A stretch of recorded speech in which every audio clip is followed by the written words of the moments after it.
Hey, Goat Knucklers, it's Flo. Welcome back to Goat Knuckle Talk with Flo, episode number 71. Hey, when you're watching this video, don't forget to subscribe to the channel, hit that notification bell, like the video, and leave a comment. Well, let me go ahead and introduce you, to my co-host in the dark, Lisa Nolan Hafner. Why are you so dark back in the Hi, area? everyone. Well, I am spending 2 weeks in Big Bend National Park. So we're staying in a little cabin here in Terlingua, Texas, and I'm going to spin my camera around. There's a nice campfire. There's a full moon out here. It's just beautiful. I'm sorry to miss the entire show tonight, but I just wanted to pop on and say welcome to everyone and thank you for being on the show tonight. And I miss my compadre Flo. And likewise, hey, but I'm going to go ahead and put you up in that little top right corner right there with your glass in hand. So you're going to be in spirit during the show. So of Thank course you. with your little mocktail. Yeah, yes, I have a mocktail. Well, y'all have a Well, great show tonight. Have fun, and thank you again for coming on. all Thanks, right, Lisa. Lisa, you Thank guys have you. fun the rest of your trip and be safe. Watch out for I those sure black will. bears and mountain lions. Absolutely. Bye Good bye. night. Well, hey, thank you, Lisa. Well, guys, we have five incredible, talented classmates from the class of 82, Plainview High. Mr. Taylor, how you doing, sir? I'm well. Where you currently living, man? I live out north of Decatur, North of about 10 Decatur. miles from the country. Yeah. Okay, yeah. Can you tell them kind of where, like Where northwest of Decatur is? Dallas? Yes. Oh, I'm about 38 miles northwest of Fort Worth. Okay, cool. Yeah, I'm on the Fort Worth side, not the Dallas side. Cool. And this is your second time on the show, and as well as Lisa Gold, her second time on the show. Well, you did a cameo, not really on the show, but there was a cameo. So, Lisa, where are you currently living?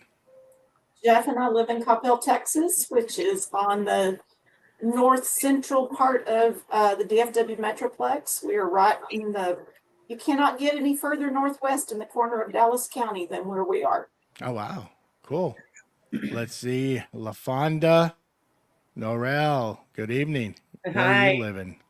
We're living north of Austin. It's called Granger, Texas.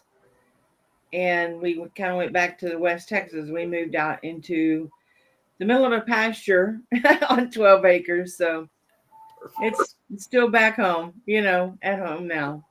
Oh, yeah. I kind of live out in the country, and I love it when I walk out and there's no lights. It's just nothing but bright stars. So, Oh, well, it's cool. beautiful. Miss Ginger Greenhill, where are you living? I currently am in Carrollton, Texas, which is a suburb of Dallas and just south of Denton. Oh, cool. Yeah. And last but not least, Marla. Well, I live in Lubbock, Texas, and I know that's hard, but it's like, about 50 miles from Plainview, where we all grew up. Yep. And Miss Plainview for a long time back in Lubbock.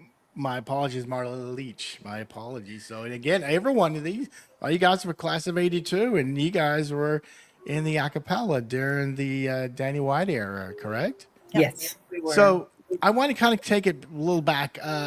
In sixth grade, I believe that's when we had a choice to choose either band or choir. And Ginger, I assume you chose choir. And, I did. And why is that? Well, I am the baby of five, and my oldest brother Gary was in choir. He had chose choir, which he was in sixth grade, and then my sister Gail, and then the twin brothers Glenn and Lynn. They all chose choir, and I think I just had to. I think it was a family right to be in choir, So, but I did love to sing. We sang a lot at church and things like that. So it was kind of in our blood, and my mom sang. So my dad couldn't carry a tune in a bucket, but the rest of us did. And so that's kind of how it all came about. So, well, from Mama's side, huh? Mm-hmm. And Marla, what about you? I guess all you guys chose choir because you guys are a cappella, is our high school Right. year. But why did you choose choir over band? I don't really remember choosing. Okay. But I mean, I sang and played the piano already, so it just was kind of an obvious, a natural progression of my little musical career. And do you guys remember who was the 6th grade choir teacher back then? I can see her face, but I can't remember her name. Wasn't it Beverly Garms? She was 8th grade. Grade. She was 7th and 8th grade. Yeah. Yeah. I'm looking for my annual. I assume it's the same. This is part of the show where Michael shows the back of his head. Yeah. Oh yeah. This is not a professional podcast. Just to let you know. Lisa, what about you? Why did you choose choir? I did not. Oh. I chose band Okay. in And 6th grade. I played the drums for 3 years in band, and then decided that I was done with band. why were you done? Well, let's just say a certain choir director and I had had enough time together. Okay. It was time to go a different direction. All right. Okay. So then I went into choir. All right. Nice. Walter? Didn't get there till high school. Okay. Well, actually, so I had started playing the violin before moving to Plainview in the 7th grade. And so initially I wasn't in any music programs because Plainview didn't have an orchestra. And then when I was a sophomore, I was taken from a professor at Tech who wanted me to try out for All-State Orchestra. And we found out too late that the UIL rule was if your school has an orchestra, you have to be in it. But if your school does not have an orchestra, you have to be in some music program. Mm-hmm. And so at the end of our sophomore year, I tried out for a cappella, so that I'd be eligible to play in the All-State Orchestra. That's nice. Cool. Oh, I didn't know that. That's interesting. I'm glad you did. Yeah. Well, me too. It turned out pretty good. So I'm listening to you guys, but I'm trying to find out who the choir teacher was. But LaFonda, what about you? What was your reasoning to, if you chose choir, or were you in band first? I actually was in band as well. Okay. And instrument did then you? What'd you play? I played clarinet, Okay. and I stayed in band 7th, 6th, 7th, and 8th, and choir in 7th and 8th. And then I decided to part ways with the band director as well. Okay. LaFonda, I remember you singing a solo in 8th grade. I remember you singing that Dolly Parton song. Oh, wow. Yeah. I forgot about that. Well, I'm trying to see. Yeah, I just don't know. That you have the teachers, but they don't have. Doesn't list what they taught. I mean, what they. There's no choir. But anyway, we'll forget about that. Anyway, let's go back to the show. Well, so Marla, when you, what grade did you end up getting in a cappella? Well, I wasn't in choir when I was a freshman, and I decided to join choir in my sophomore year, but it wasn't until after the auditions were over. So my sophomore year, I was in singers, I think is what we called it, and then my junior and senior year, a cappella. Did you have to try out for it? Did we? Yes. I guess we did. It was like a transition because Garms was there our sophomore year, Right. and Danny was our junior and senior year. So, Okay. I guess you don't recollect your tryout? What it was? no, I remember trying out for musicals, but I don't remember trying out for being in the choir. Okay. You don't remember? I don't remember a lot of things nowadays. It's only been a little over 40 years. Come on. Yeah. You don't Lisa, what remember about going you? in that scary little room with Garms and Oh, yeah. In his by office. yourself? Yeah, you had to go in the Y'all office. out. You had to go in the office. Yes. Yeah. Did you guys have a chance to know what you were going to sing? Did they give you a song prior, or is it like here's the song, sing it? No, Do you we guys got recall? That part. Do what, Lisa? I don't remember that part. I think I was too terrified to. right. I remember getting to choose the song that you wanted to sing. Hmm. You had to run it by him first, to see if it was in your range and if it was going to be complimentary to you, you know. But yeah, we did that. We got to choose a song. So that was, I assume you don't remember what song you chose. oh, heavens no, I don't.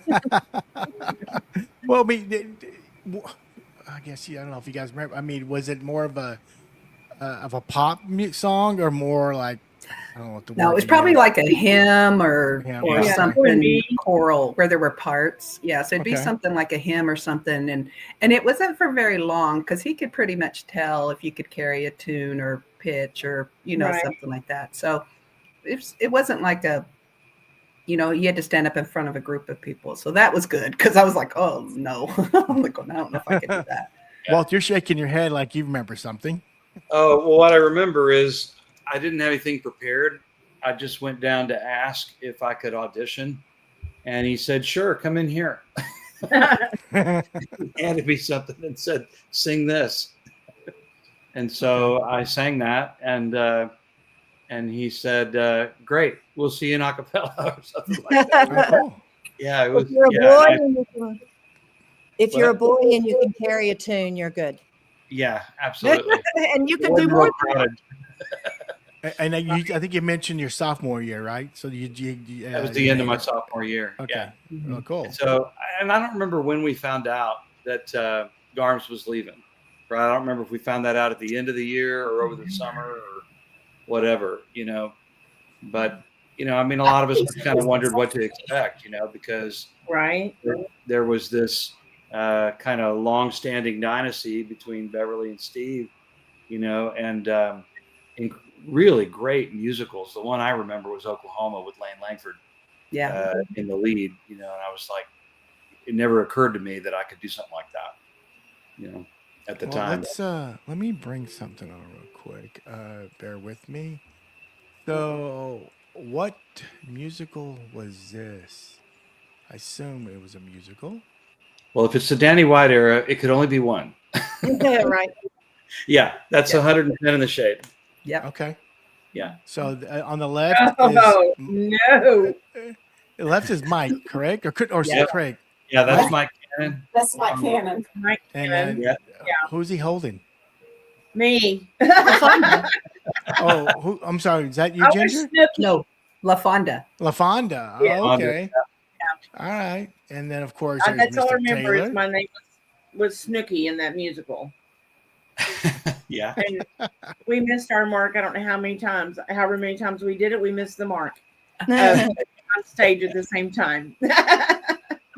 And then of course there's Mr. Taylor holding a cane and a handkerchief, and Yeah. next to him is Keith Bryant. Keith Bryant. And then And I mean, you Mike can tell, Cannon you can again. see the makeup on you two guys. It's pretty evident. And then of course Mike, and I assume that's you, Marla. isn't that Marla? Yeah. It is. That's It's Marla. half of Marla. Okay, well, yeah, it's half of Marla, so let's take care of that. Hold on, I gotta find the photo. So let's see. I love doing this. So, but anyway, tell me more. How long was the musical? Y'all recall? So that was our senior year. We were going to do Bye Bye Birdie in our junior year, and there's the rest There of she Marla. is. Oh dear. Yeah. And so in our junior year, I want to say maybe 10, 14 days before performance, maybe. Yeah, Before it was close. Yeah. Our leading lady did a backflip off part of a backflip off of the table. And broke her arm, dislocated her shoulder. What did she Her do? shoulder or something separated. Yeah. She separated her shoulder. Yeah. So And, they just wouldn't replace her. They just replaced the whole show. We Oh, just come on. we did the whole show. Interesting. Yeah. Okay. Well, I'm going to go back to the first. I mean, the question I was asking the rest. LaFonda, when did you join a cappella My sophomore year. as well? Yes. I And tried out the end of my freshman year, and I was in a cappella sophomore, junior, and senior. cool. Ginger, what about you? I was the I think I was in chorale or the singers my first 2 years, I think, and then my junior and senior year was in a cappella. All right. So, Marla, how many levels of choir are they? You guys mentioned two others that I'm like, what? I mean, Oh, that there's there a were, yeah, cappella, there's Oh yeah. there's Wasn't it- usually like what we would call now like a sub varsity Mhm. mixed group. And then usually we had a women's choir, I think, that was made up of younger girls that weren't in a cappella. And then we had chamber singers. Mhm. Was it anything else? I think Danny taught theory, didn't he, one year Yeah. or something like The that? last year, yeah, the second Mhm. year, he taught a music theory class, That's right. sixth period. We had, so go ahead. wasn't it the freshmen were all, it wasn't that what was called singers? Freshman then singer, something like that. Chorale, They made us chorale was after that. That was kind of like the JV choir. Right. Yeah. Mhm. Right. Dang. So Yeah. was there ever a time when everybody sang together? The olive yeah, usually it was the review, right? White And and the blue. musical. Red, white, and blue review. Yeah. Yeah, the Yeah. red, white, blue Okay. review. Well, let's talk about the red, white, and blue review since we brought that up.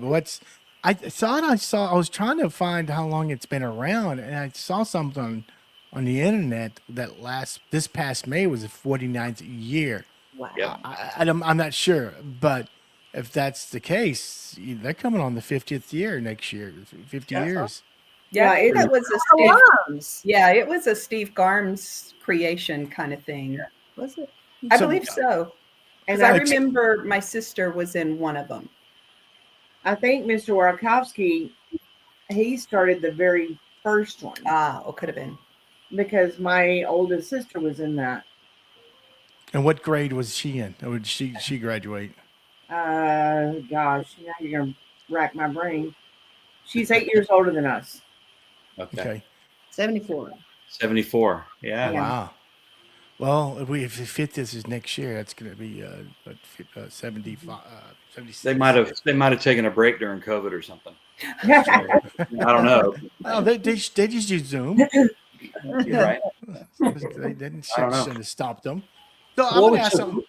What was so cool about the red, white, and blue review, though, is that it was a lot less about, one person getting a male lead, one person getting a female lead. It featured the individual talent of a lot of people, and when those people were on stage doing their thing, they were the center of attention. They were the show, and so there was a lot more opportunity there. It was a really cool thing. And then we had some choral numbers, which were cool, and then some skits that were just kind of filler while they moved skits in front of the curtain while they moved stuff behind. Oh, you know what? Talent show, and but you had to try out for what you thought you might want to do. Right. I think I remember. Was it 80? I think Bobby. What's his name? Bobby was a football player. But yeah, they did a skit, I guess, in between. They said, "What do you do to take like the dirty out of your clothes?"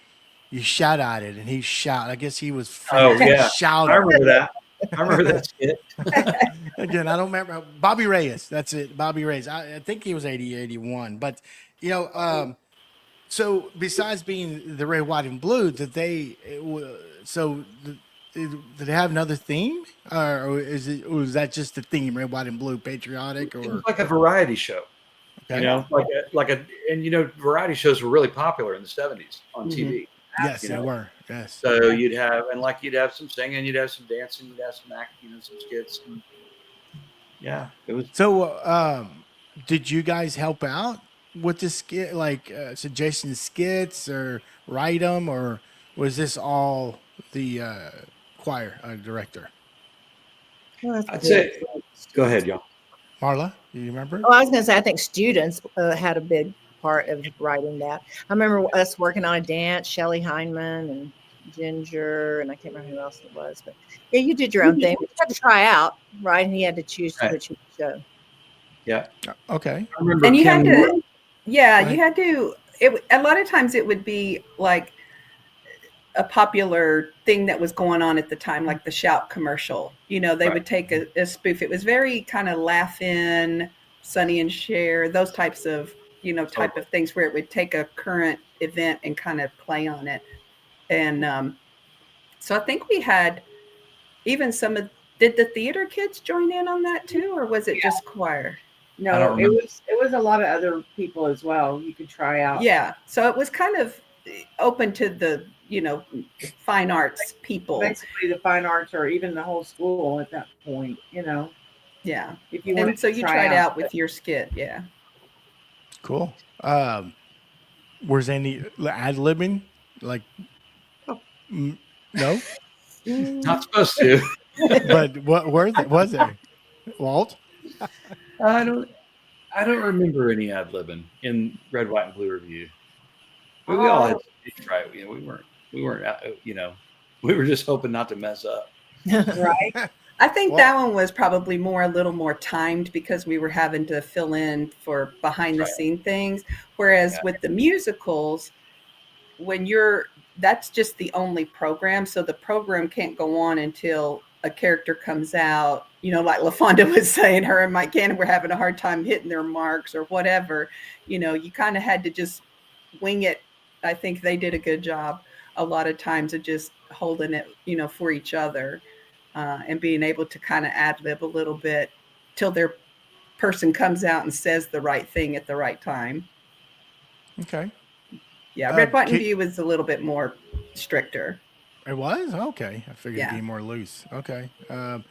Lisa, do you have a good memory of Red, White, and Blue you could share? The only one I could think of was our senior year. I was in a quartet with Keith Bryant, Craig Etheridge, and Kim Lloyd. We did a good old gospel "I'll Fly Away." How fun! Nice. Yeah. So what about you, Walt? You share a memorable? Well, I mean, I got to sing duets with Marla, which is always, that was probably the best You part. don't bring me flowers. What was funny about that is, and Marla, I don't even remember if I told you this.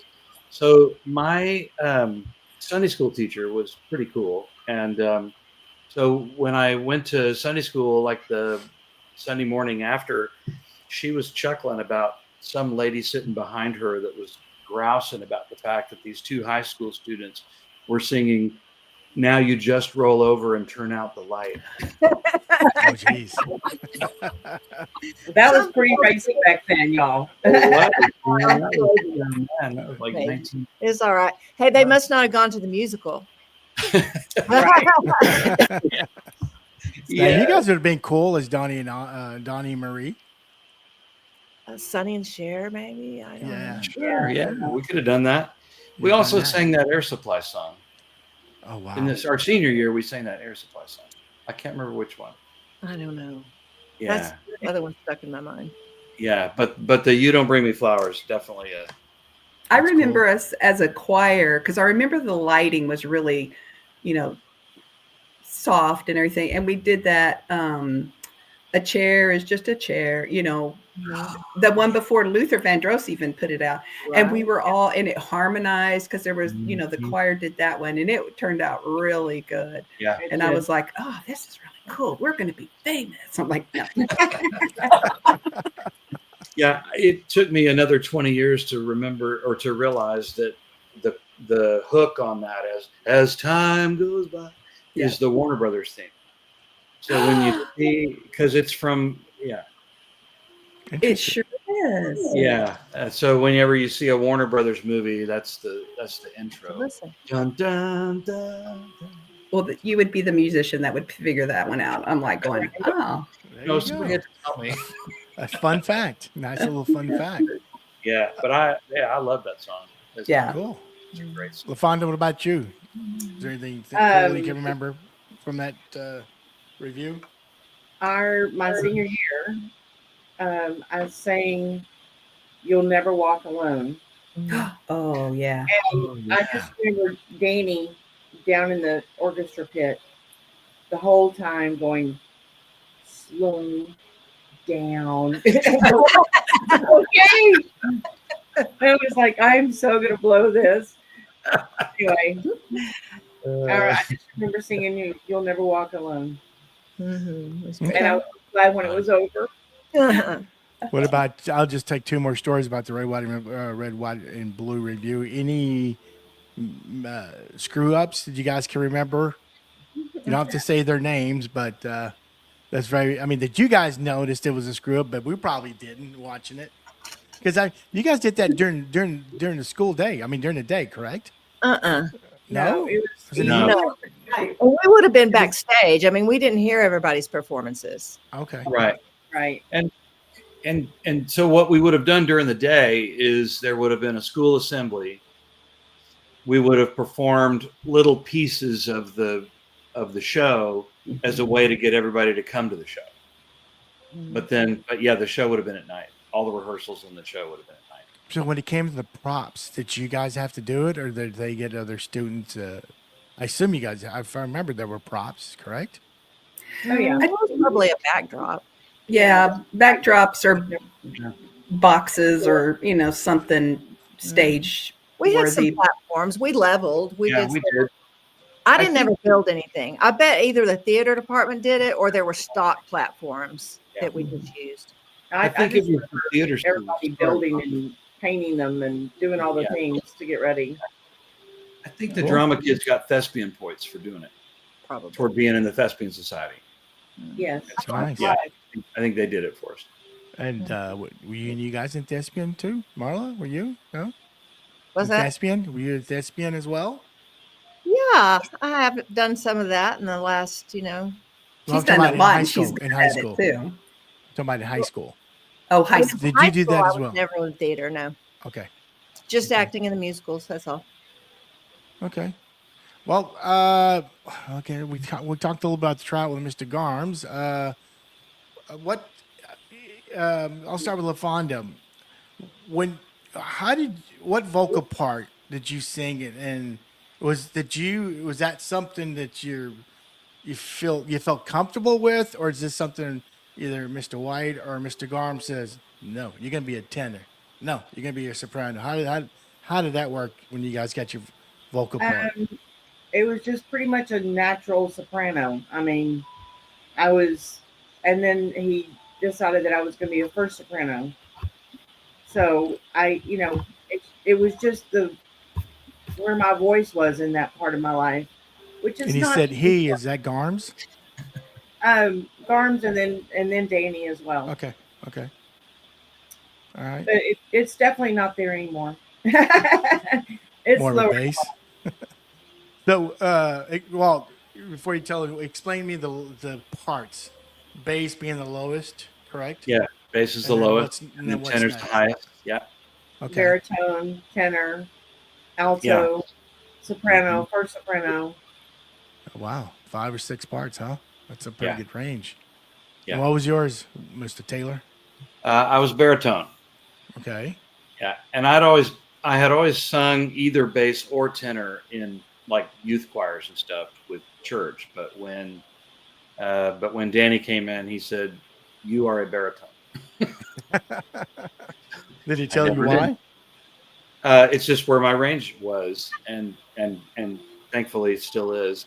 I don't have some of the high that used to allow me to sing tenor, but I have an even lower bass now than I had then.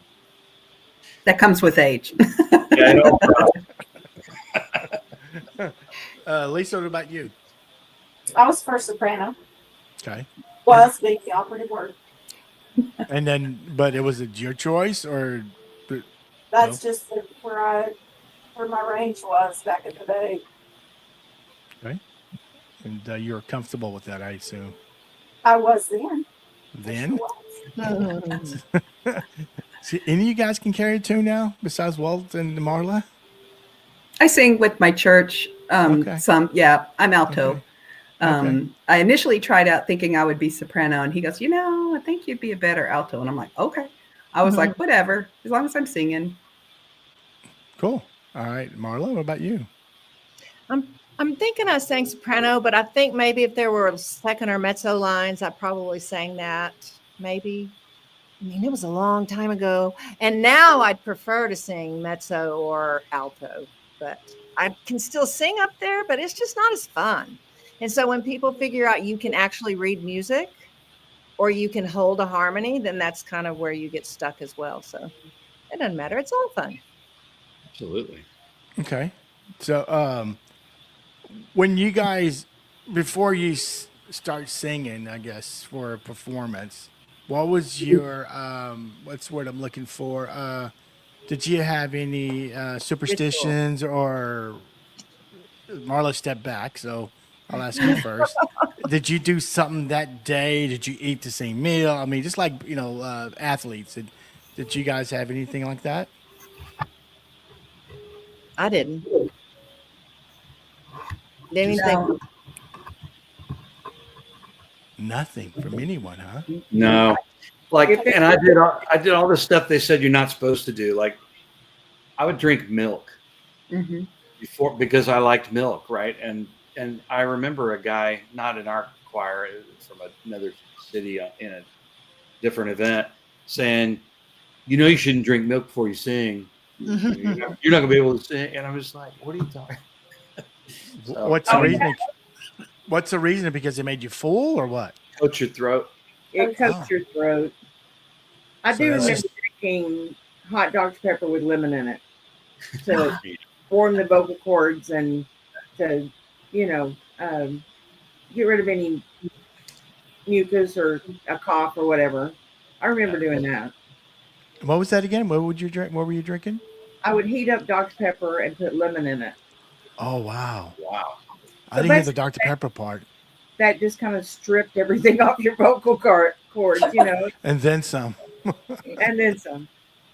Anyone else?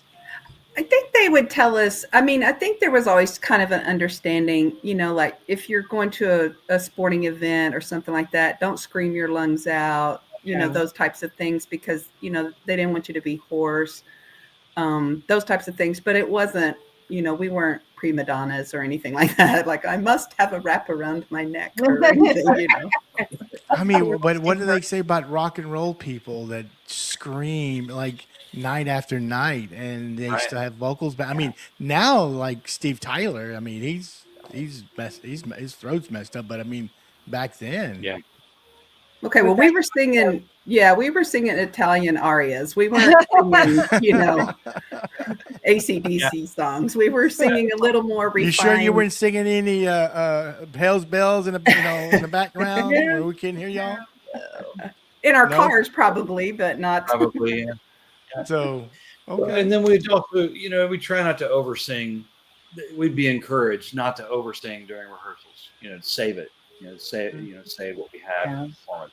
And that is one thing that's different about being a vocalist, is that the instrument can't take quite the same wear and tear that a trumpet, can take. You can play the trumpet over and over and over, and the trumpet never changes.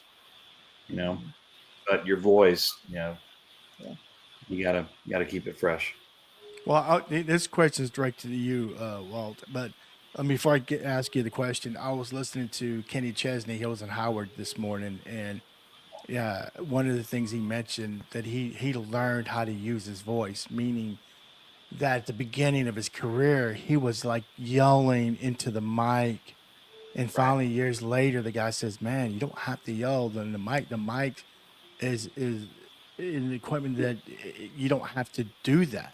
So the question is, back then, in the 80s, the mics, I assume 40 years later, they're much, much better. Or is there a significant difference? Well, first of all, most of us, at least singing in choir, right? The choir as a whole might be mic'd, but we were not individually mic'd. Okay.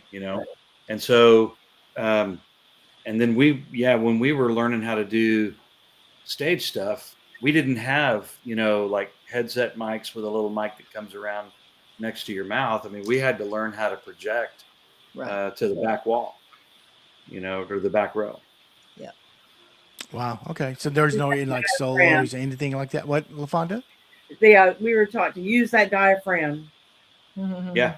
That was it was Didn't hard. we have like a class on that or something? Didn't We somebody did. come in and Did yeah? So what was some of the exercises you had to do for your diaphragm? oh It was Oh. kind of just breathing and like trying to blow out a candle with a sound. I don't remember. I just remember there was a candle or something or a flame that you had to either make the sound without it moving. I don't remember now, but I just remember that was like going, I'm going to catch my hair on fire. I have a lot of hairspray in my hair. Oh yeah, you guys did. Yes, you guys did. All right. Well, doing some of your performances, Marla, did you ever hear like a classmate or friend next to you is kind of like off pitch a little bit, and you were like, "Oh man." Well, Did I you? mean, I'm sure that happened on occasion, Yeah, but I of might have course. been the one that was off on another part. I mean, I don't feel like that we were that way with one another in a helpful way, perhaps. Like, hey, you were on the wrong beat or that's whatever, right there. But I think that it was fairly cooperative and collaborative, I think, Yeah. in my opinion. Do you Maybe. you agree, Lisa? always. Yeah, it felt like family. I mean, that was, I think even today, kids, need their place to belong. And back then, we were choir kids. Yeah. And Yep. just kind Well, of come together. It was our safe group, our place to be. Mhm. Yeah, I think definitely. there was a photo. I want to see. I think there was 30 of you guys, or maybe 50. I'd say closer to 50, I would think. It was in the 40s, I think. Yeah. I mean, that's Yeah. quite a bit. Oh, there he is. Yep. Uh-huh. That's when he's telling, was it, who was it? No, it was, Yeah, Ginger. LaFonda to Slow slow down, down. Ginger, slow down. It's not me. It was LaFonda. So this one must be from class of 81, because I see, what's his name? The bearded guy. All the way to the left. Leslie. Leslie Limbacher. Yeah. Leslie Limbacher. Oh, Yeah. Probably our Limbacher. junior year. Yeah. See Mona. There's Georgia and from another Oh my class. goodness. So how Well, was it? Eyesight than I do. Is that you, Walt, with the head down He's Probably. on the top in the row. middle? Yeah. Mhm. So how was it wearing those suits? Did you guys have to buy those, or did the school supply them? Mhm. Yeah. They I were don't supplied. remember. They were School supplied by the school. Yeah. Our choir fund paid for the tuxes and Yeah. for the dresses. Yeah. But I love the ruffles. I know my mom made a lot of the dresses for that. Mhm. Oh wow, that's Ginger's cool. mom did too. Mhm. Marla, did your mom help too? I don't think so. I don't remember her doing that, but Did- who I- knows? She could have. I want to go back to the men's. Was that bow tie clip on, or was it actually a bow that you had to tie? No, they were clip on. Oh, yeah. I bet Yeah. it was pretty warm.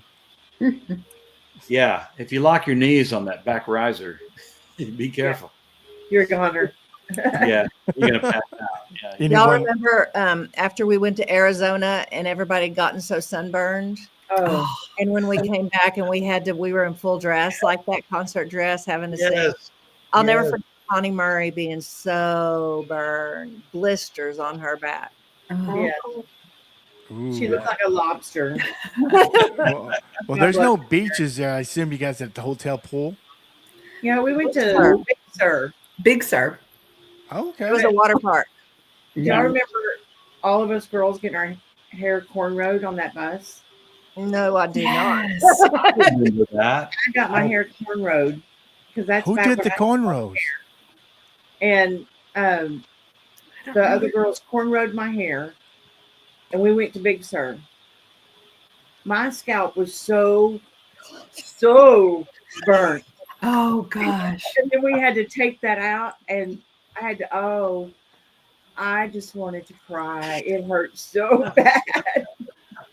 I forgot about that. What about Oh, man. that? Yeah. That was back when what was that movie? 10. 10 Yeah. with Bo Derek. Yeah. Yep.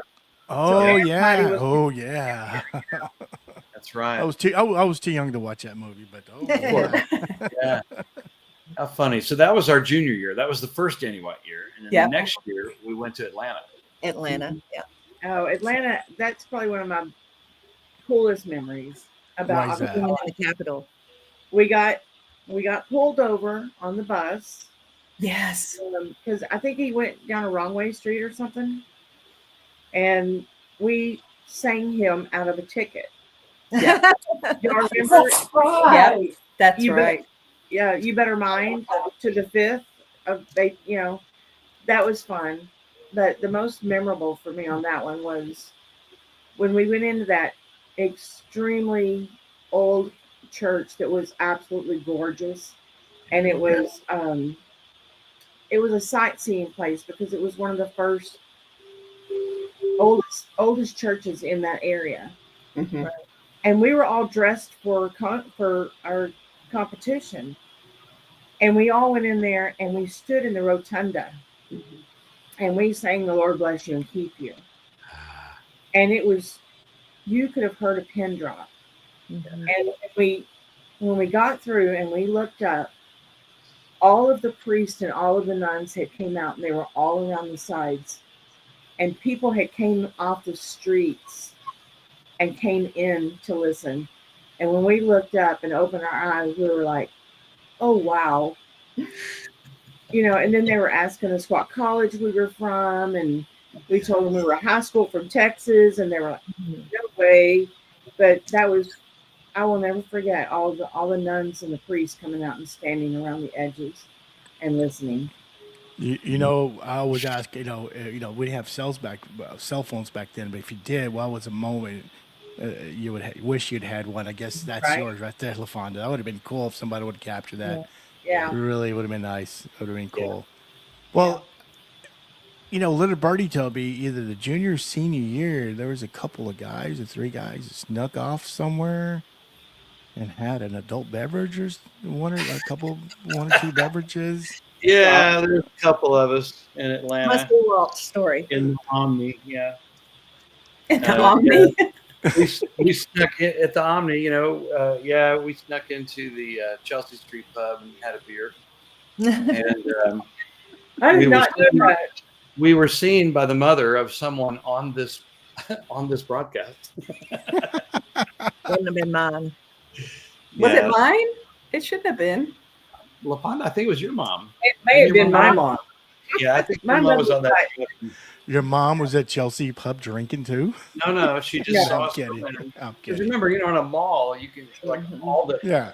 everything faces inward. So yeah, it probably was not the I'm- best of ideas. Yeah.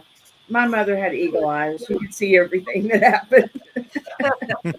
Hey, a little heads up would have been nice, LaFonda. What? Like if you'd said, "Hey, I don't know what you guys are thinking, but my mom sees everything." Oh, yeah. If you'd have Yes. told us that. Yeah. Yeah, she still does to this day. And correct me if I'm wrong, but I think your senior year was the last year it was 18, and I think it jumped to 19. Because I think I was a junior, and Yeah. I was looking forward for my senior year to be 18 and Yeah. drink, Yeah. and they moved to 19. I'm like, Yeah. that wasn't it fun. So, So we had to wait a little longer, but it was the group ahead of us that were legal and then not legal. yes, I Yeah. think. Well, I was 18 when it was 18, and then I was 21 when it turned 21. So I never. We were always legal. Yeah. Really? Gotcha. because they went up to 19. Oh, you guys would have been 19 already. Yeah. So it affected me 1 year, and Right. then after that, 21. I was like 23 or 24 when it turned to 21. But all right, let's talk about Lisa. The buses going to these trips, to Arizona and to Atlanta. Can you remember any fun or shenanigans? Whichever. Well, clearly you did not know what I was called back in those days. Okay, and what was that? A goody two shoes. Okay. I was so naive in high school. I thought Walt was an angel. So Well, I was at first. Yeah. Well, he is. So you have a story to share about Walt. You are. Uh, so shenanigans. I was not the cool kid that was involved in much of the shenanigans. Yeah, but did you see anything? I mean, not those two trips. I assume you guys traveled to concert tours as well. Anything, anytime in the bus. Just tour. Well, I do know that the directors put tape over the doors at the hotel to make sure nobody I got got that out. from I got that from OT in the group. In the Probably. Yeah. Because when we went to Parker Island, we heard rumors they put tapes at night. So. Yep. But anyway, what about you, Marla? You remember share anything? I did not do anything that was Well, I'm not not saying you guys. I'm saying, did you? I mean, anyone else? I mean, was there anything else that was? well. You don't have to mention names. I'm not. We did have, I believe, one individual that kind of made an acquaintance outside of our group and was gone for a while one evening. Oh wow! Until the parents found. Yes, and it was the parents on that trip were your parents, LaFonda, and the Parents. Waskins, And my parents too. the Green Hills, And and Jody Mona's McGowan. mom. And Jody McGowan's. And I think your mother was too. Mine, no. My parents went every year. I was in acapella. Really? So good. So where do they find this person? Well, I mean, we didn't have to find them. I don't know the entire story. I don't want to say any more than that, but I mean, there was a little bit of shenanigans here and there. You take a bunch of high school kids across state lines. Right.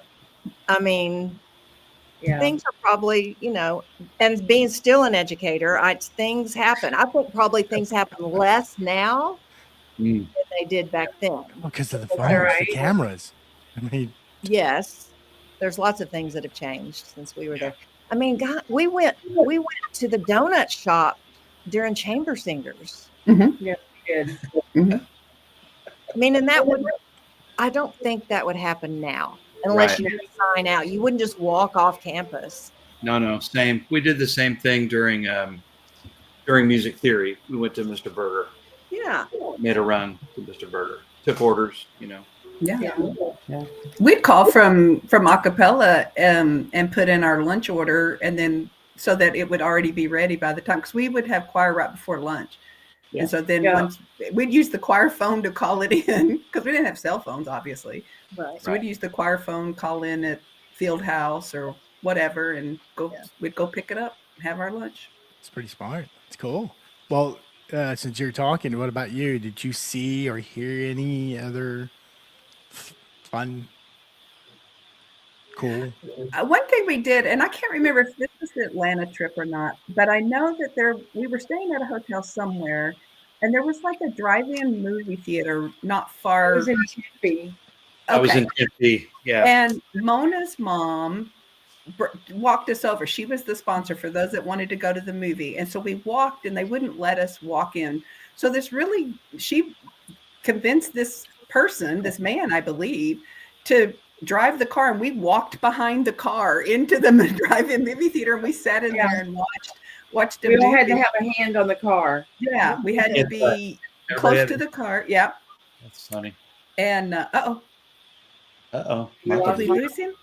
We'll just carry on without him. No, I'm just Right. kidding. Now we can do that. But I can't remember what that movie was. I don't know. I was thinking about that this week. But I think it was oh well. Anyway, it was a military one, I think, about a man with his kids or something like that. I can't remember. Oh, the Great Santini. It was the Great Santini. Yes, that was It was it. Robert Duvall. Yeah, It I remember. was. And it was a double feature Yeah. with Private Benjamin, right? Could have been. Goldie Hawn, I think. Yeah. Yeah. Seemed like. Yeah. And then we had to like climb the fence to get back over because we were right by the hotel instead of having to walk way out and around. So Yeah. but that was Y'all fun. remember all of us being asked to get out of the hot tub. We tried to pack how many in the hot tub as we could at Yes. the hotel. Uh-oh. And we were We're asked getting to wiped out. Okay. It's just getting down to us, isn't it? I know. We're just going to have our own party. I So we were remember that. Yep. Leave the hot tub because it was Yes. too many there. Oh, Okay. Lordy. Well, guess, should we I don't try it? know. I'm not getting any text messages. I just got one. What do you say? Sorry, guys. I have to reload. Okay. So I guess we'll sign off and sign back on. I don't know. Maybe hang out for a minute. We'll see.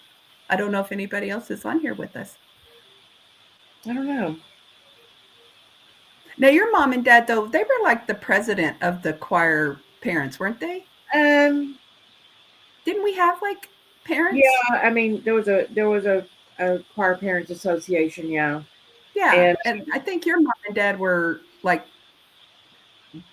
presidents or whatever, the leaders, I guess. Yeah, they were. I think Choir boosters. 1 or 2 years. They'd been around a long time, knew Yeah. what was going on. Yeah. Well, and they had already been through it all with my oldest sister as Right. well. So Yeah. yeah. But talking about shenanigans on the bus, do y'all remember the hickey fight? No. Oh, we're losing people again. That was horrible. Because then we all went to now.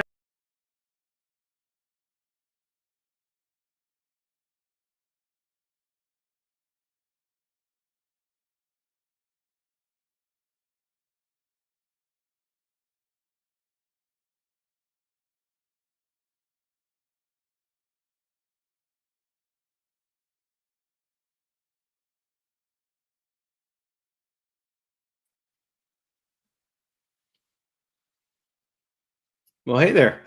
Oh, Hey, long time no see. Yeah. right. Are we all back? It's going to be a game. See who can hang in the longest. Right. Exactly. Well, we lost Ginger and Michael, Yeah. but no, I remember the hickey fight, and the hickey fight was just who could, and it wasn't like anything romantic or anything. It was just who could give somebody else a hickey, hold them down, and give them a hickey before our concerts, and we all had to hide them.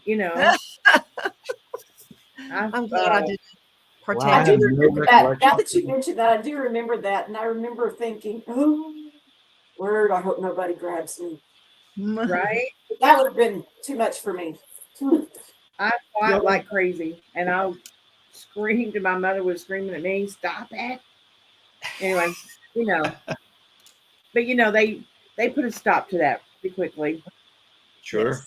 They were a good sponsor. Thank, Yeah, they were. thank goodness. Uh-huh. Do y'all remember? Go ahead, LaFawn.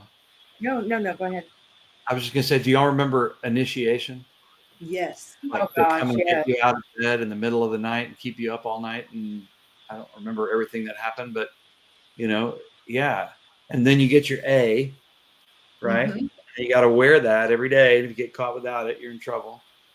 And I don't then- know what When Jeff and I cleaned out our garage at this house 2 or 3 years ago, I found my A. Oh, awesome! That's awesome. Mine Love is that. in my. I Mine said, is in my waited that secret long. Does anybody remember? What? What you have Anybody to say? quote it? Yeah, I remember the beginning and the end. Yeah. No. Yeah, the The beginning. A is- stands for acapella choir, which I am proud to be a member. As a member of the acapella choir, and I I will go do blame about this stuff and strive to be a better bulldog. Yeah, Yeah, Something to strive to be a better bulldog. Yeah. I don't Yeah, remember and what's you in the middle there. no matter who asks you, you may be That's late to class, but you better scream it or something running down the hall. That's right. So, Yep. sorry about that, guys. I went off for like 10 minutes or 5 minutes. Sorry. It's all First good. time it's ever happened. We But carried on without you. yeah, you did good. You You know did. what? I'm just going to go ahead and take myself out. You guys have fun the rest of the evening. I Okay. know. You guys had a good stop. Are you guys still talking about sharing the story, or am I interrupting? No, that's good. You can change subject if you want. Oh, Okay. Well, they're talking about initiation. I remember being more scared beforehand, more worried, not scared, worried about what would happen. right. Right. Knew going into acapella that it was coming at some point. Right. And if I'm not mistaken, LaFonda was on the crew that grabbed me out of bed. You would be because right. She was a year ahead of us. She'd already had her initiation. I remember going to I think it was the old Hilton Hotel or something. Some old building downtown that I don't think we were supposed to be in. Well, I can't imagine that. Imagine, right? And in our pajamas, no less. Right. Yes. Yeah. Yeah, you was a come as you are. So you made sure every night when you went to bed, you had everything on you should have on. Exactly. And what You were time did scared to they? death. What was the time? Like what time in the middle of Middle of the night, like middle of the night? midnight, 1 in the morning. I mean, yeah. Yeah. No, I think for my group, I think, wasn't it like at 5 in the morning or something? Because didn't we have breakfast? We did have One breakfast. time? Yeah. Yeah, so maybe it would have been at 3 But it was o'clock. like Or, an ungodly early, yeah, it was like 4 hours o'clock or of the something. Oh morning. no, it Yeah. was. Yeah. Dark outside. Yeah. Yep. But Yeah. yes, LaFonda, you're right. You knew it was coming, so Yeah. you know. It's Where are the good thing good we didn't have- pajamas? It's a good thing we didn't You have curfew definitely back then. dressed appropriately going to bed because you never knew. That's right. I And couldn't then, believe my parents went along with that. Actually. I know, and all the parents knew it was coming. Right. They were called and informed, "We're coming to get your kid. You know, is this okay?" And I don't think there was one parent that said, "No, this is not happening."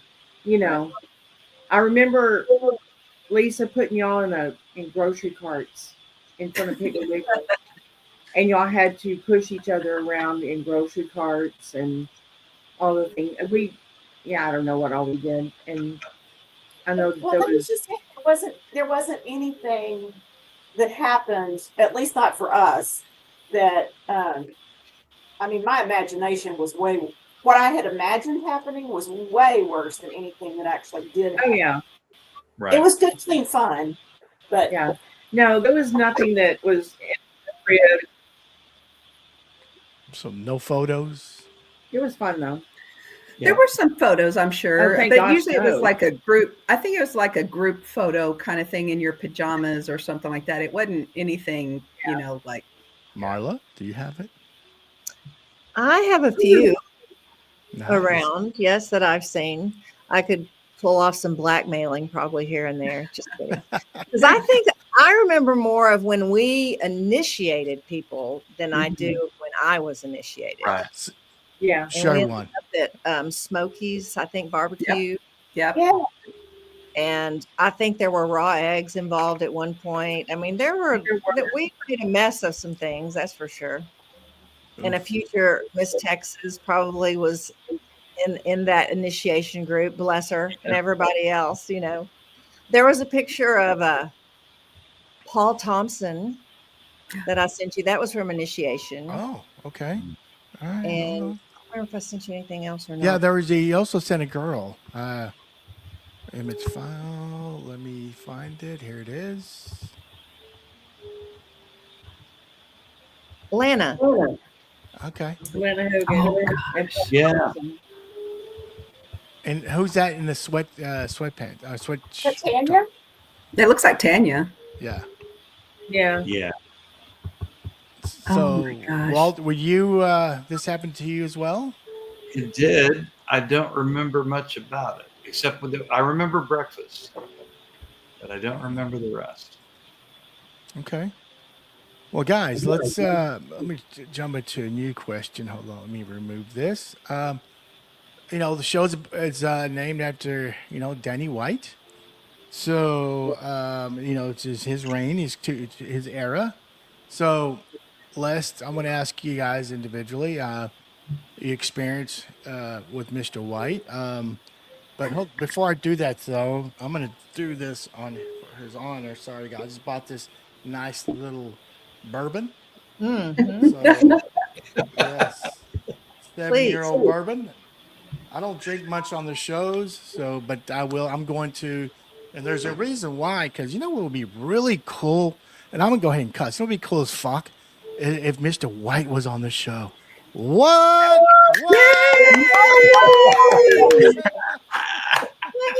Hey guys, Hey, Danny. Wow. what a blast! Sorry for the profanity, but Mr. White, only- this is he's only to you, drinking brother. bourbon, Hey, he's but got not- No. Yes. love it. Perfect. we did a test run last night, and I mentioned you could drink. He had bourbon in his hand. I'm like, brother, I'm gonna have one with you. That's right. Well, What do you what think a- about what these a- kids or these grandparents? yeah, Probably no now. kidding.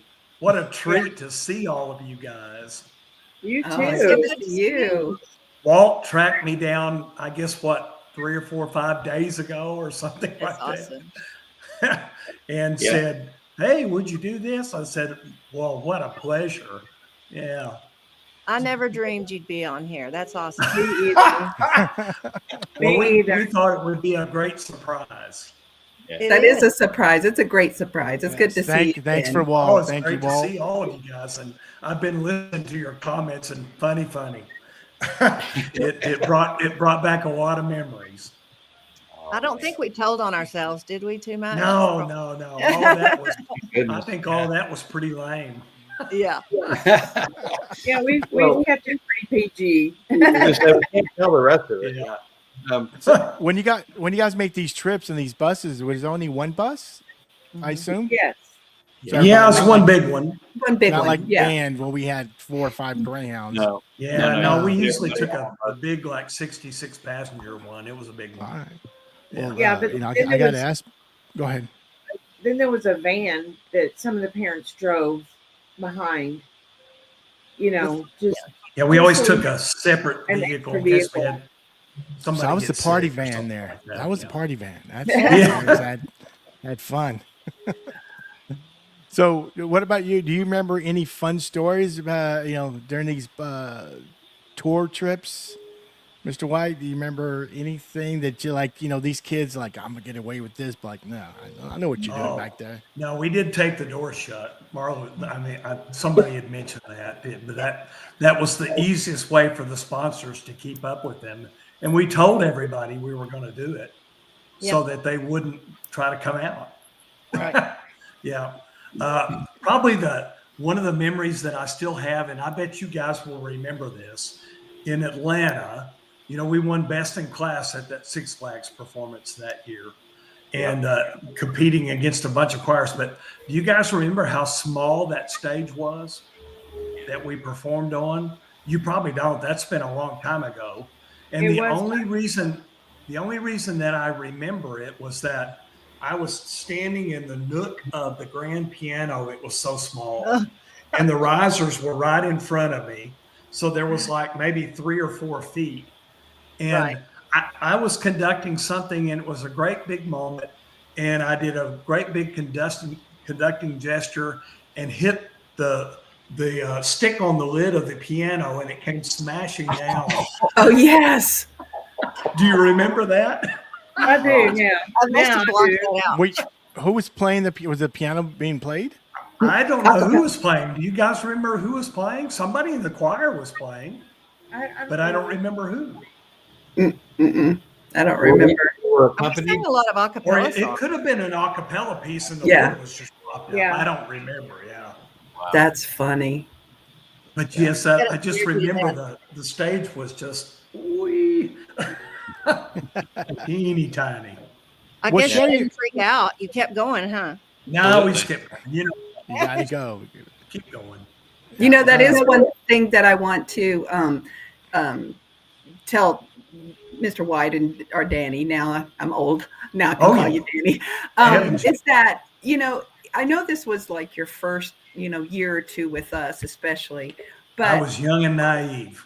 choir was such a special, like we talked about earlier, such a special bond, even with our teacher, our director, and those that helped in and stuff like that. It was such a close-knit community, and we felt loved, we felt appreciated, we felt taken care of. We really bonded with not only our teacher, but we felt like he was there to make sure we sounded the best. And we practiced a lot. Yes, And we did. because that was important to us and Plainview's reputation, because we were known, for, the choir, events that we had. And so that was always something that really, gave us discipline, but we worked hard, but we also played hard. And that Yeah. made it very special for us. And I appreciate that. And I appreciate you for those Well- years that you were there. I knew I'm a teacher now, so I know those first couple of years when you're first teaching, you're like, Sure. what have I gotten myself into? What am So I doing? I do appreciate you. Yes. Yeah, And well, you got to tell exactly. that story about the tie. You got to tell that. Oh, he knows. Danny, you should tell that.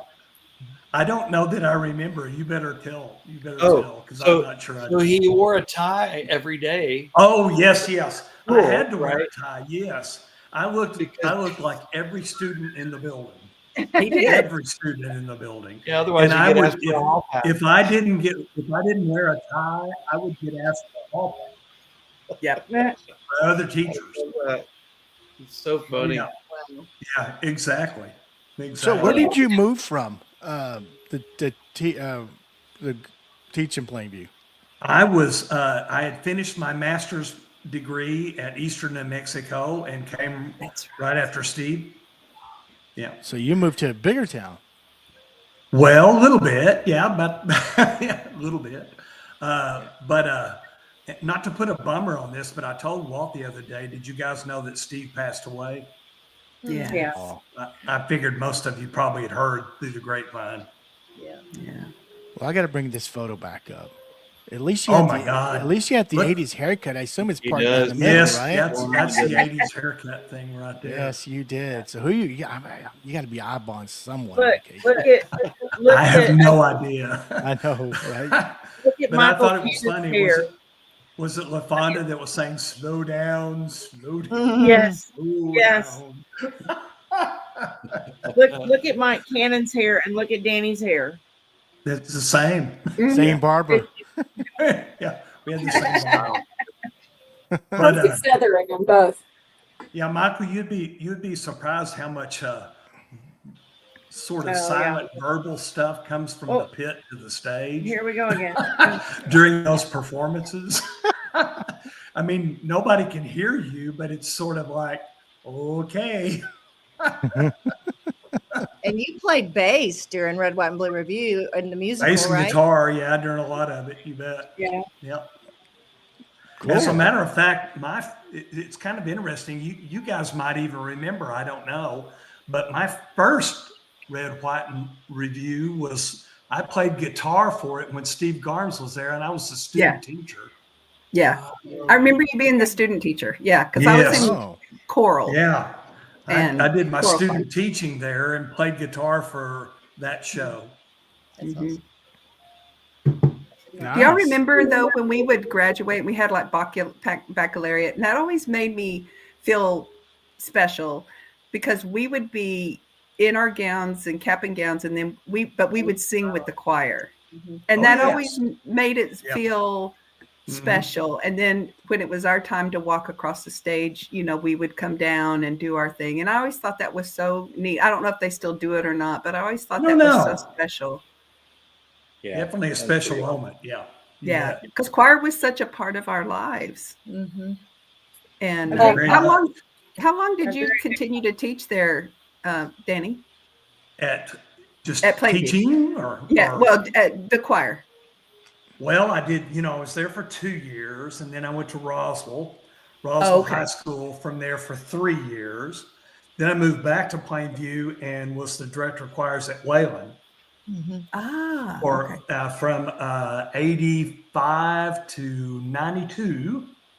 And then moved to Wichita Falls and taught at Midwestern State from 92 to 99, was director of choirs there. Plus I chaired the department for about 4 years at the end of that. Then I made a strange jump back into public schools. And in 99, went to Wichita Falls as the director of fine arts for the district. Stayed there to 2015, then came to McKinney and was in McKinney from 2015 to 22 and been retired for about 3 years. Good Awesome. for you. So, Still in the So that's kind of the Reader's Digest version. That's Cool. awesome. Do you remember that I saw you at TMEA one year? Yes. I was like so certainly did. scared to talk to you. I was like, oh God, it's so scary. Which is funny that you would even say that. Well, I'm so glad I got to see you though. That was awesome. How long And ago was that's- that, Marla? Oh my gosh. I wasn't in public school then, so probably 10 years ago, 12 years ago. At It's been a least. while. Yeah. Yeah. That's not that far Yeah. back. Yeah. At You were in least. Wichita Falls, I know, but Yeah. Yeah. So, So yeah, I was in education for 42 years before I retired. Hey, I'll, Wow. I'll drink to that. Cheers. That's Cheers. amazing. Yes. Amazing. Cheers. drinking water, but I'll join you. Yeah. That's great. Same. So, So do water's you good. remember? Go ahead. I was going to say, Marla, did you tell Danny then what he had inspired you to do? I didn't even get the chance to visit with you, really. It was just We didn't get went to up to you in the talk, back of the because I ballroom. remember we just kind of met in a hallway and said, hey. Yeah. Yeah. Just said hi and where you live and how you doing and great to see you. I Mhm. mean, that was about Yep. it. Well, tell him now. Yeah. I want to Yeah. hear this. I do remember I went to college and started in the School of Nursing at Tech. Mhm. And I wrote Danny when I was a freshman. And I said, I'm thinking about changing majors.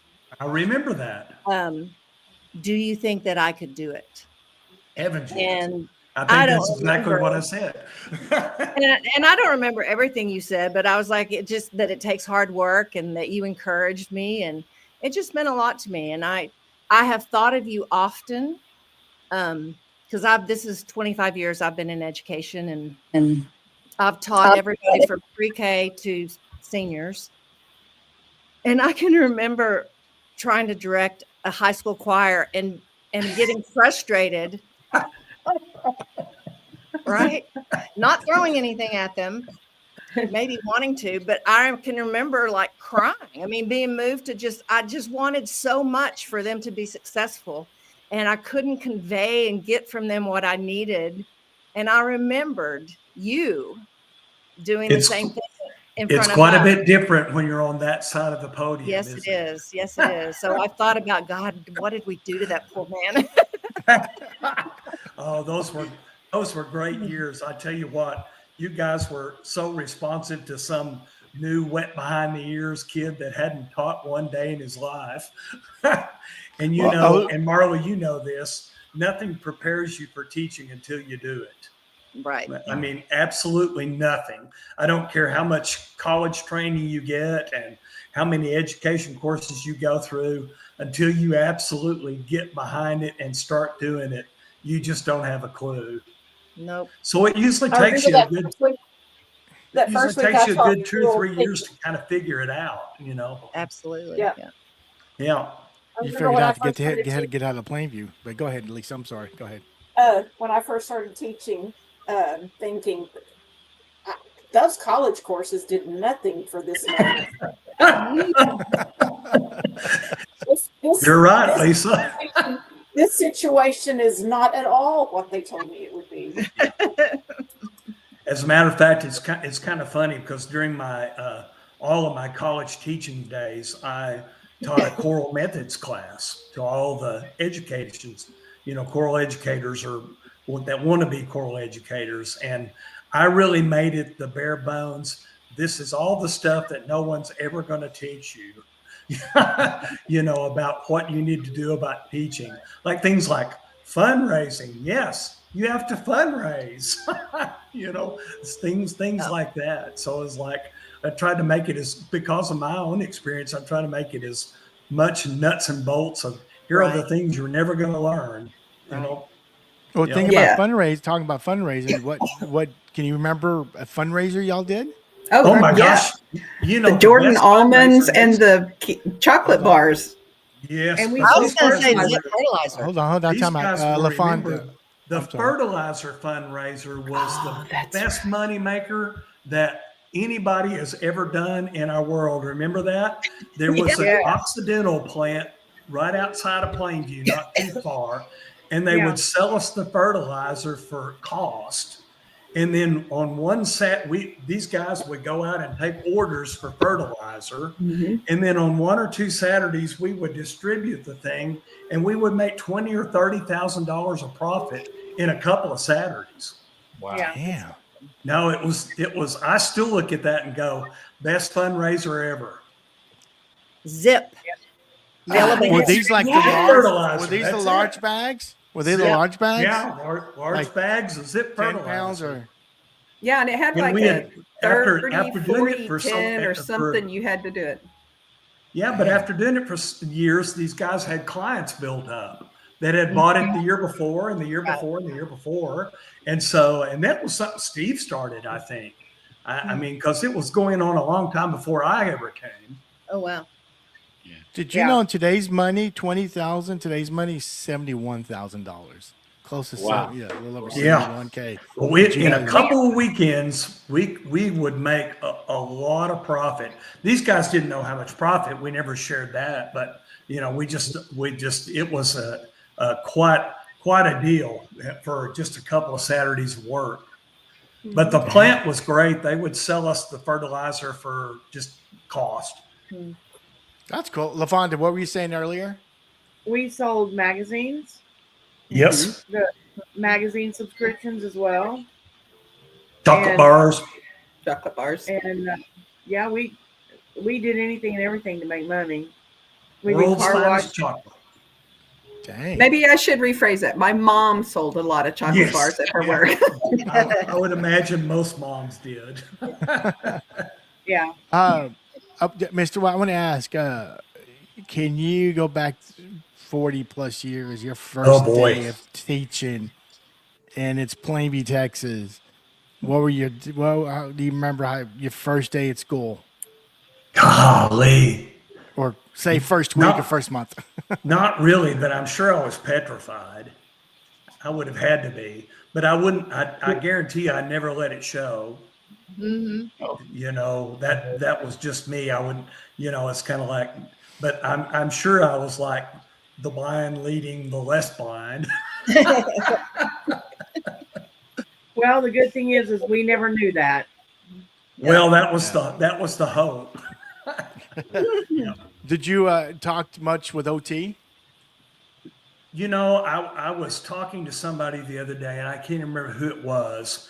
Yeah, OT and I would talk all the time because I was the only choir director. We didn't have assistants or anything like that at that time. That was just unknown. Nobody did that. Now everybody has assistants and all that, but that wasn't just a thing. But do you know who probably the best mentor for me was? And these guys won't know that because they weren't involved in that, but believe it or not, is J.W. King. Oh, Wow. wow. Yeah. J.W. would take a lot of time out of almost every other day to come check on me and see how it's going. How are you doing? Don't get mad. Don't get upset. Don't get sad. He was really great. That's awesome. I didn't know that. Yeah. Wow. Yeah. That was kind of one of the behind the scenes things. Right. We had Coach Killian, which is Jerry Killian. He was, Yep. I think he started my junior year, y'all senior year. And one of the questions we asked him about licks, and he goes, "Oh yeah." He goes, OT went to him, goes, "By the way, you're gonna have to give licks to the students." And he says his first 2 licks were cheerleaders, Yeah. and they're wearing their uniforms. And OT says, "Nope, you got to go do it." What about you? Did you have a chance to I spank never gave a lick. Walt in the ass a couple times? No. We had the never opportunity. Never didn't had do it. to. Never had to. Surprisingly enough, I don't think surprisingly, that there were just very few discipline issues because we just stayed busy all True. of the time. I mean, and I think I've always thought that's the key to keeping kids out of trouble is stay busy, have goals. We got this to do. We have this to do. We have this to do. Stay busy. Yeah. Nice. Well, I do. I want to go back. I want to go back to asking the group question, Lisa. At some of the competitions, were there some other schools that you guys heard singing that just like, wow, it was just like an all moment, like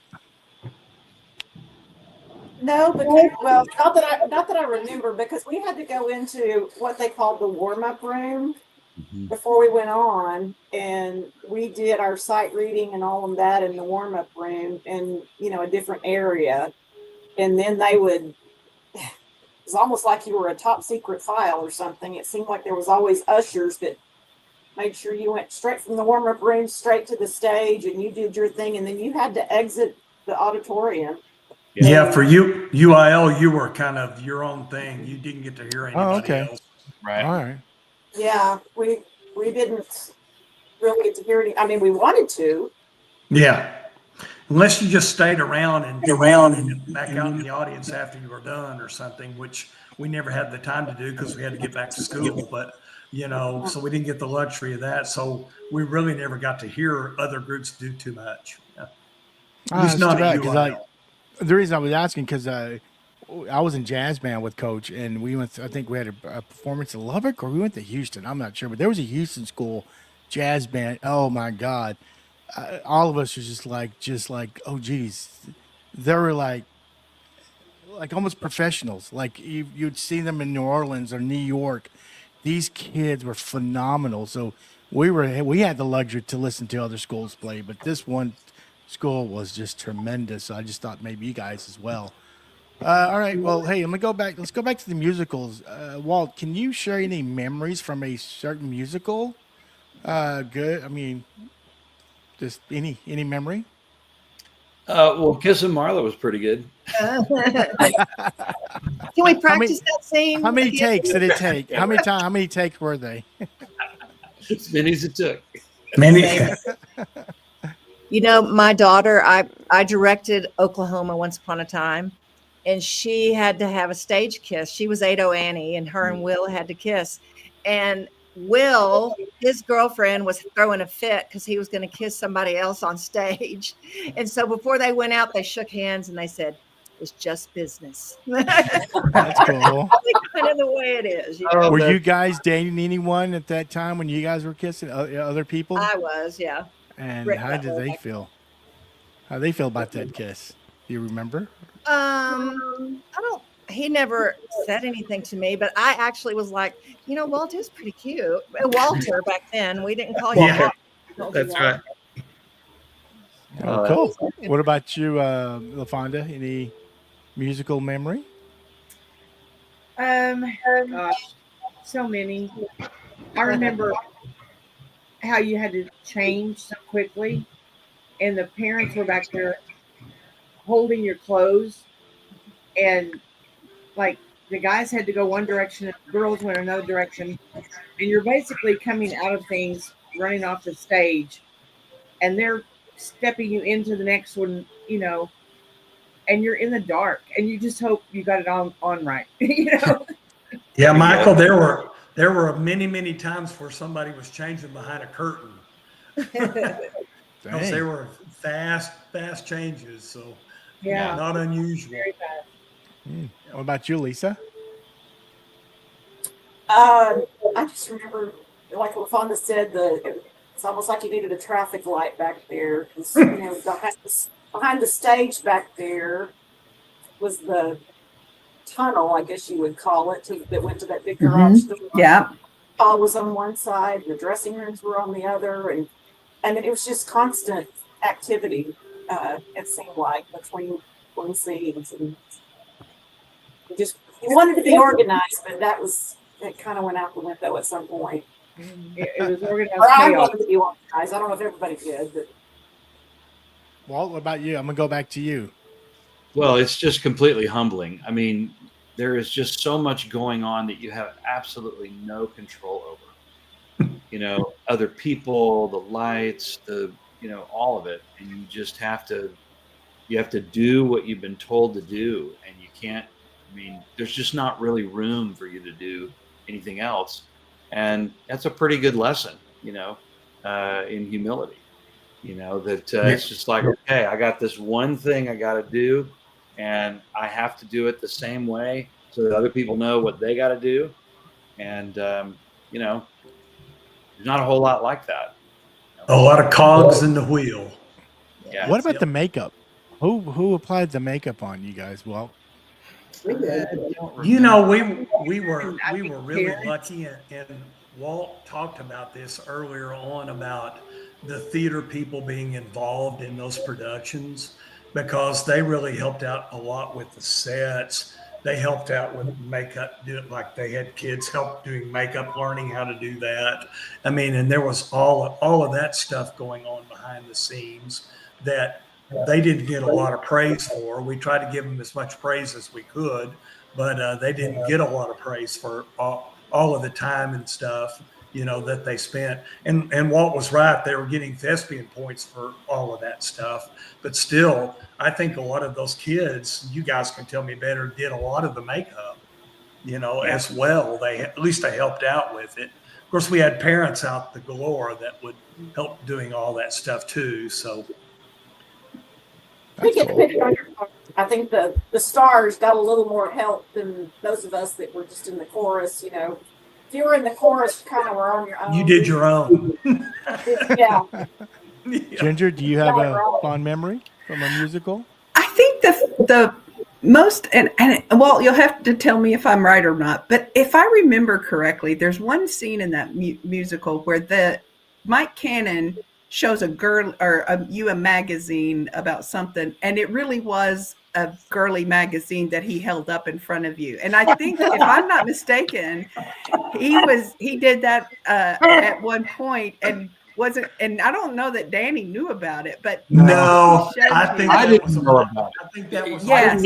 I didn't know what was about to happen. He completely. Uh-huh. Yeah. He was a method actor. Yes. Was it during the performance? Yes. Yeah. Oh Lord. Yeah. I've 'cause done he's that. supposed We to haven't be- done naked Yeah, pictures, but he's supposed to be back from wherever he was, and he's supposed to. I don't know what kind of magazine it was. I don't know if it was like new, farm equipment, or if it was really supposed to be a girly magazine or something. And I remember him. And who was the dark-headed guy that always hung around him? Jesse. Doug Wells. It was Hey. Jesse and John. Yes. John And- Ryan, yeah. And Jesse. they were in cahoots, and so they wouldn't be embarrassed about this, I'm sure. So that's why I'm telling it. So, but yes, Yeah. There they and are. Yeah, for sure. and so they planned it, and they said, this is what we're going to do.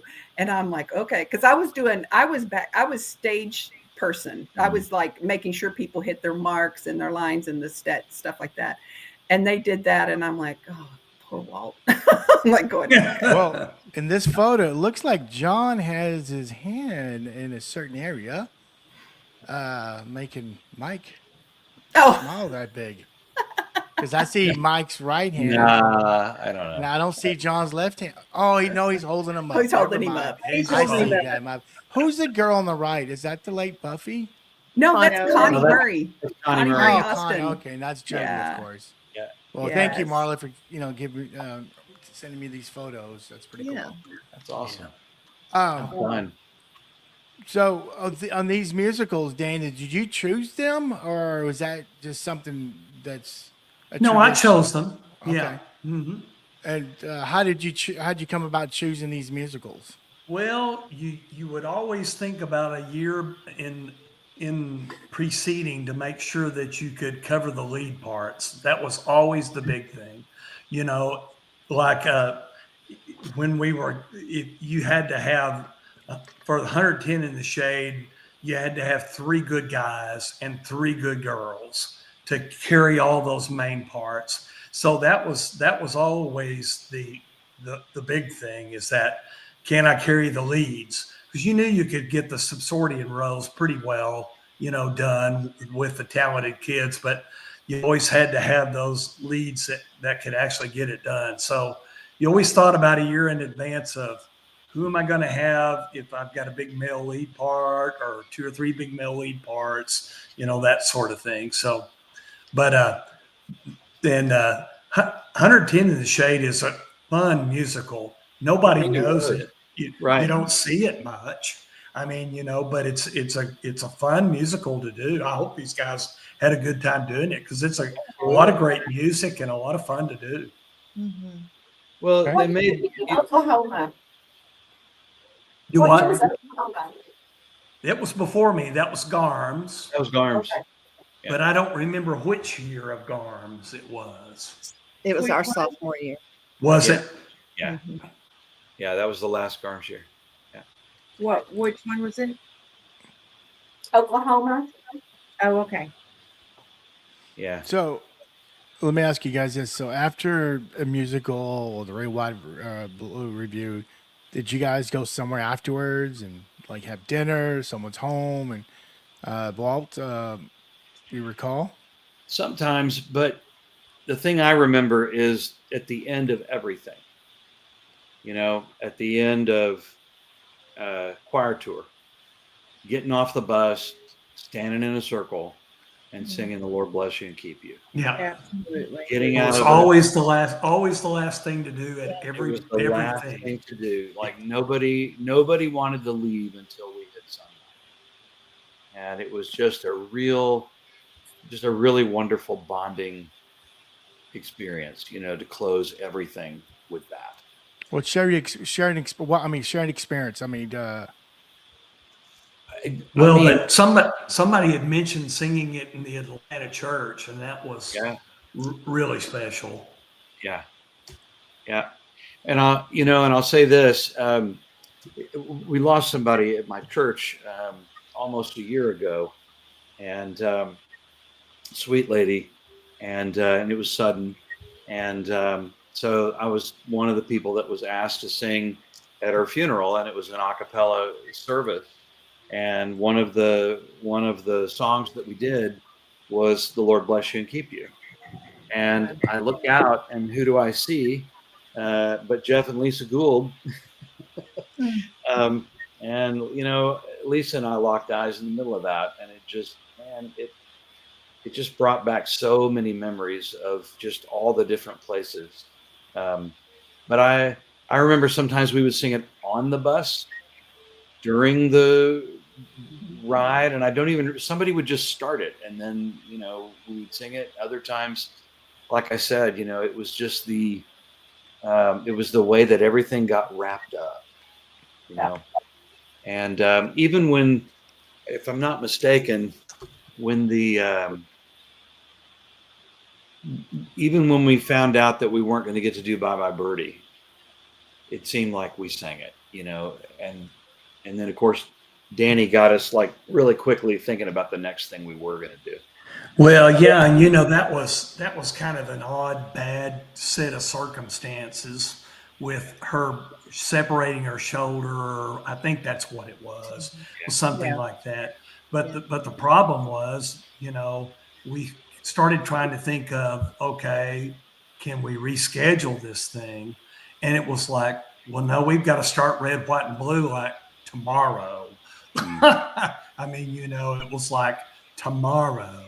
And so that was my last year. And we had really talked about doing it at the beginning of the following year, of possibly coming back and doing like another music, doing it again, but doing it at the beginning of the year, not waiting so long. And so that got tossed around. But it was like, when you started talking about, and it was a bad set of circumstances, but it was going to be like she was going to be 6 weeks before she could recover. And it was like, well, 6 weeks, we're at the end of the school year, almost, or we're to the tail end of this thing. So yeah, that was a kind of a bad set of circumstances for everybody. That's for sure. For sure. Yeah. And that's a great musical too. I mean, that's a lot of fun. Yeah. Yeah, for sure. And like, I think one of you said, I think we were like maybe a week before opening date. It was close. They were super close. It was Yeah. it was close. Yeah. well, Marla, how did it feel when you sung that song with your group in that little circle?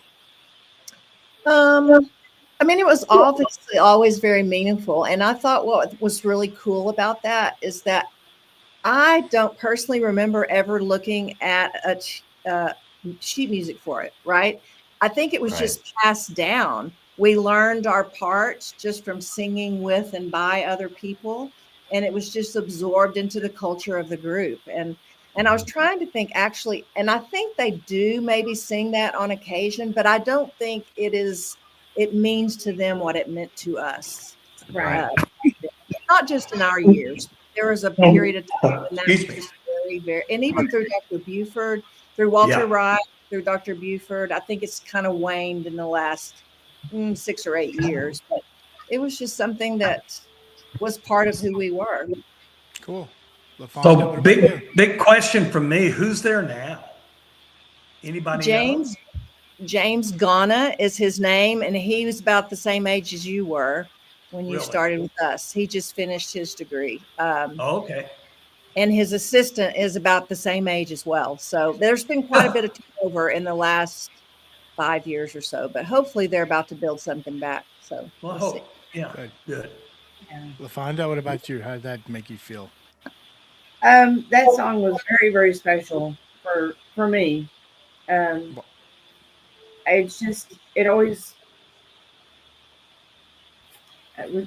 was our group. It was our prayer. And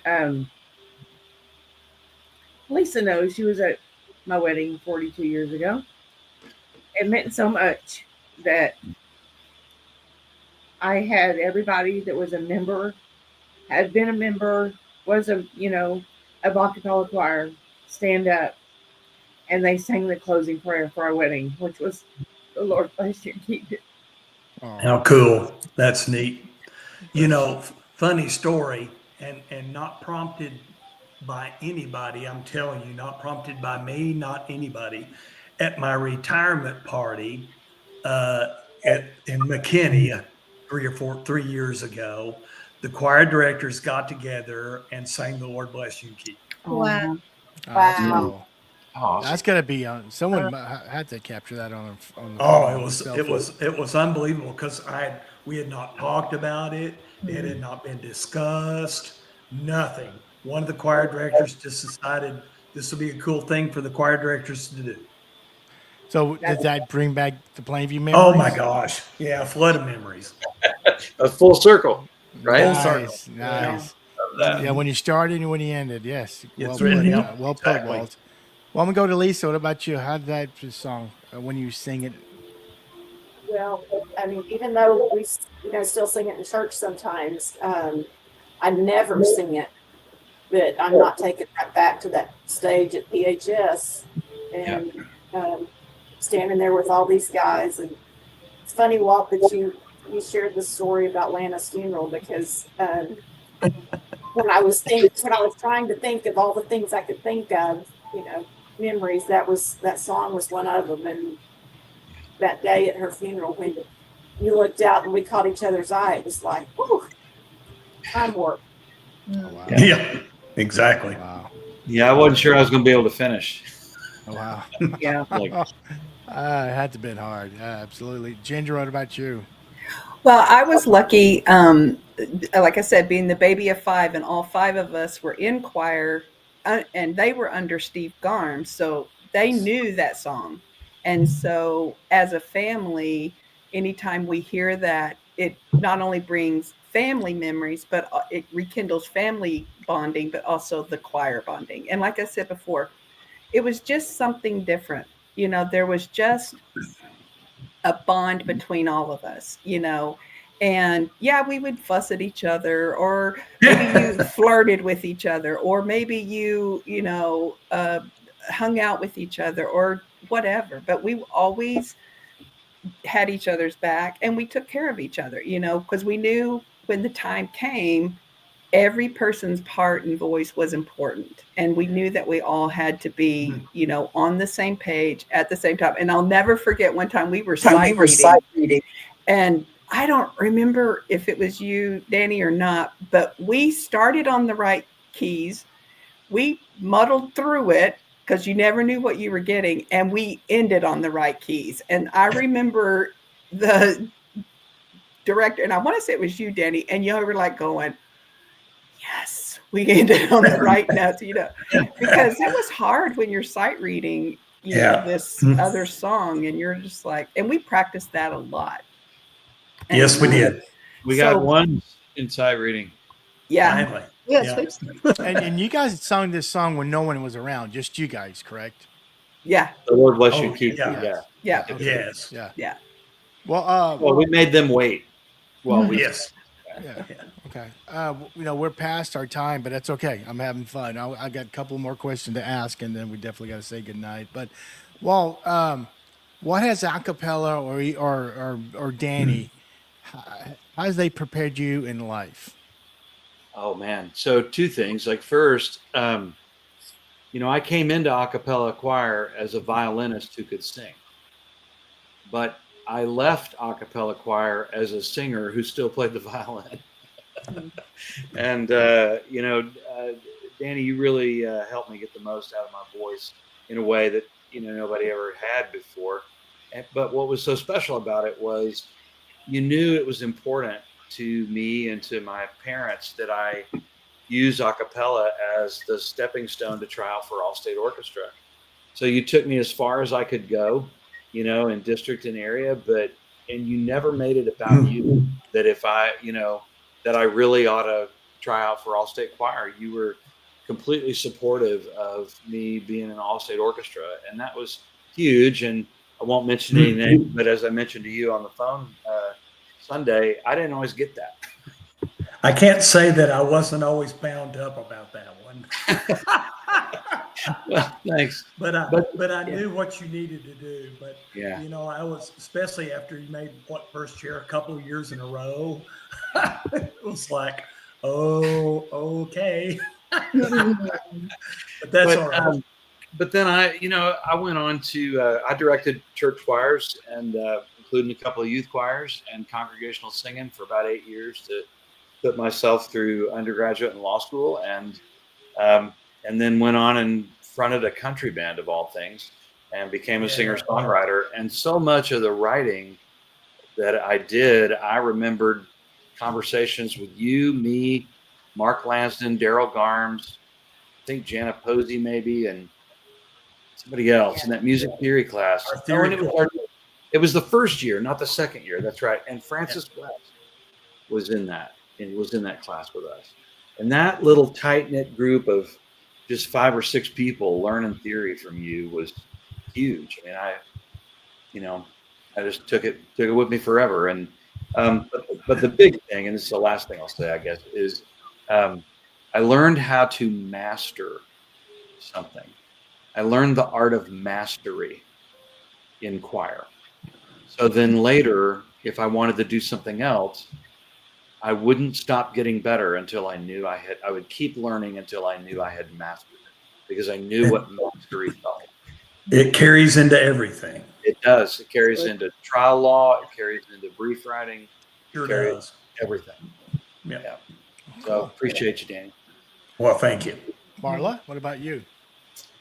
Along with I think what Walt is saying is that not to ever settle for less than everything you can do. I mean, will you ever be perfect? Probably not, but can we strive to get as close as we can to that? And of course, because I've done professionally along the same lines, not to the same level as you have, Danny, but in working with kids and hopefully giving them a love of music and a love of singing. I was inspired as a teenager, and it became the most important probably thing in my life. And it still is. And even like, I didn't realize how much I loved music theater until probably 15 or 20 years ago. And it's because you gave me that opportunity, back when I was a senior in high school. So as a music educator, obviously you have inspired me in so many ways, and I appreciate you. And man, I'm so glad. And I hate it. And I don't ever think that it's a slight to you, but every time anybody talks about old a cappella groups, they never talk about Danny White.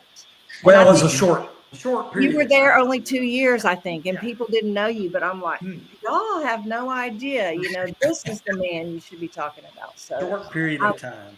Proud of you. Those It's great to see. Those are very kind words. And, kind of the group thing is the most important part of it. I mean, Yeah. there's just very few places anymore in the world that you can get that kind of group dynamic. I mean, if you think about it, they just, there's so much thing that's like jobs and that sort of thing are so individualized now. There's just not many things where you can go and get that group dynamic of where I depend upon you, you depend upon me.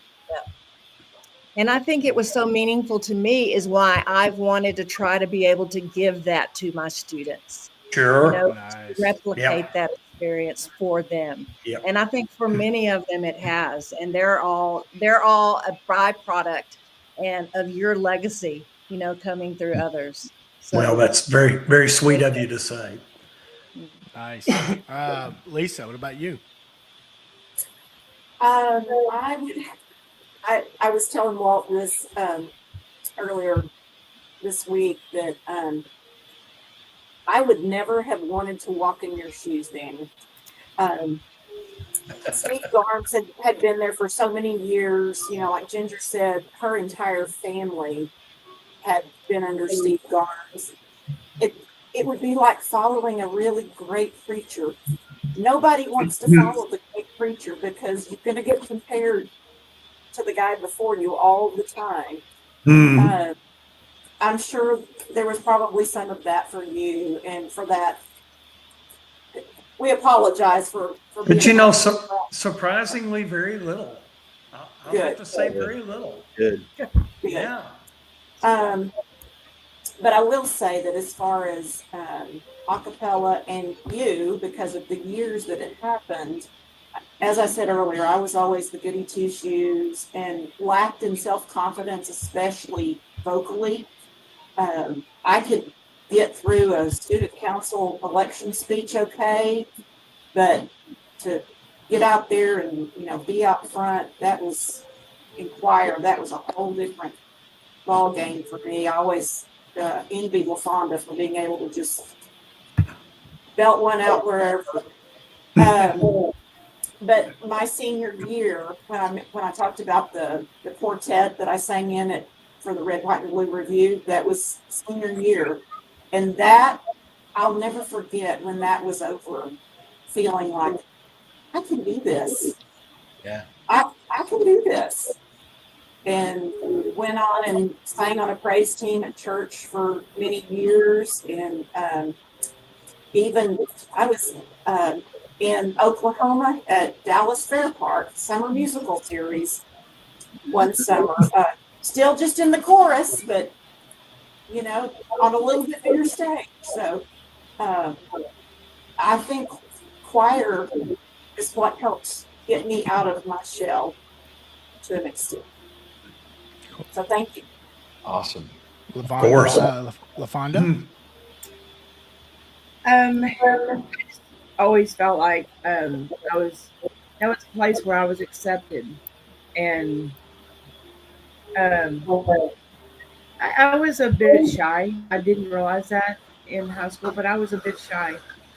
But I just felt accepted and loved, and everybody was. It was just a family. I could not wait to go to that class every day. Yeah. Yeah. Well, no.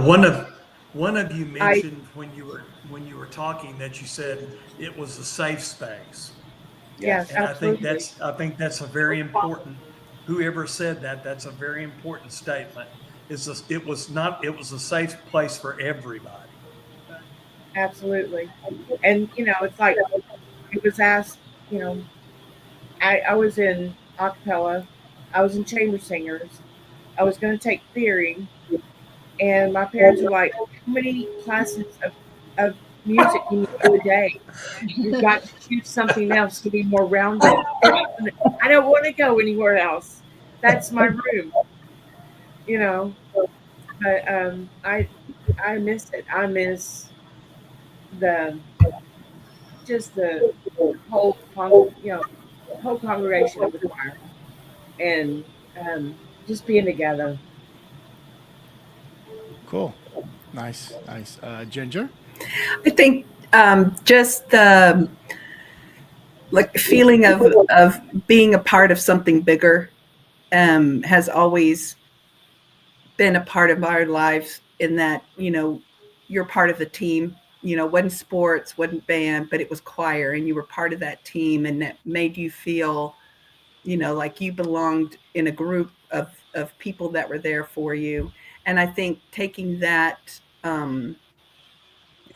feeling with you as you go, it kind of helps you it, it include others too, that in other words you might have the same interest or whatever. And so I think it helped me just become well-rounded, and just not to be afraid of being a group of choir singers. And that was, in some schools it's kind of like, oh, you're in choir, but no, choir was important to our school. And I think we were very proud of that, and that is something that I've been able to take with me and be proud of. And singing the choir at church and those types of things. And so yeah, you'll always have that because your instrument is always there. It may change an octave or two, but it's always with you. Well, dear, mine has too. They all go downward. Yeah. Well, Mr. White, the 2 years you were in Plainview, how did that get you ready to go to New Mexico? Well, I quickly figured out, these guys were so gracious to me. I'll say that in a lot of ways, because they could have looked at me and said, "Oh, you're a hack," or like somebody had mentioned, I think it was Lisa, that it could have always been well, Steve did it this way, and Steve did it that way, and Steve did it this way, and nobody really did that, And so I was able to figure out quickly what to do in the future, and probably more importantly, what not to do ever again. You do learn those things, and those are all learning experiences of that. Well, that didn't work, and I won't do that one again. You find those things out. Marla knows this. In your first 2 or 3 or 4 years of teaching, you figure out really quickly what works for me, what doesn't work for me, that sort of thing. And I guarantee it prepared me to really move on and do some great things. Both at the high school level and the collegiate level. Had some ACDA choirs, had some TMEA choirs, and all those were super experiences. But I go back and I don't know if I would have ever been able to do that kind of work without those first 2 years, in Plainview. I mean, I really don't. And this group is, shows you what kind of students were there. I mean, that this will give you that idea of what kind of people I was working with. And so, and we had great parental support and all that kind of stuff. It was all super, and great place to be. So it was a wonderful place to start a career. Boy, it's hard as a fresh new teacher to jump into a large 6A high school. That isn't the easiest thing in the world to do, and so it really grounded me pretty fast on how to teach, Yeah. Nice. Well, guys, we're definitely way past. So I'm going to ask one more question, then we'll get into our parting words. And so, Ginger, besides Mr. White, what other teacher influenced you? That was, gosh, we had so many teachers that were very inspirational in their own way. But I think my junior year, I think it was, Miss Hatchell. She was an English teacher, and she took us to Theater in the Round, and we watched Macbeth. And I remember that year really focusing on literature. I like to read. It wasn't my favorite thing to do. Reading was not like a thing. I didn't even have a library card back in the day because I just used the school library. But that at that moment, that was one of those times where it was like, oh, I really like this. And so that's one of my favorite subjects that I teach is reading and writing, because I really enjoy literature. Nice. Cool. Lisa? Probably Sandy Williams. Had her for freshman history. Yeah. And she was tough. She was Jewel. She was a great teacher, but she was tough. And I wish I could go back and tell her now, but I went on and became a history major in college, and that love of history started in her class. And she was also student council sponsor, so she and I got to spend a lot of time together since I was the majored in student council, I think, in junior high and high school. Cool. LaFonda?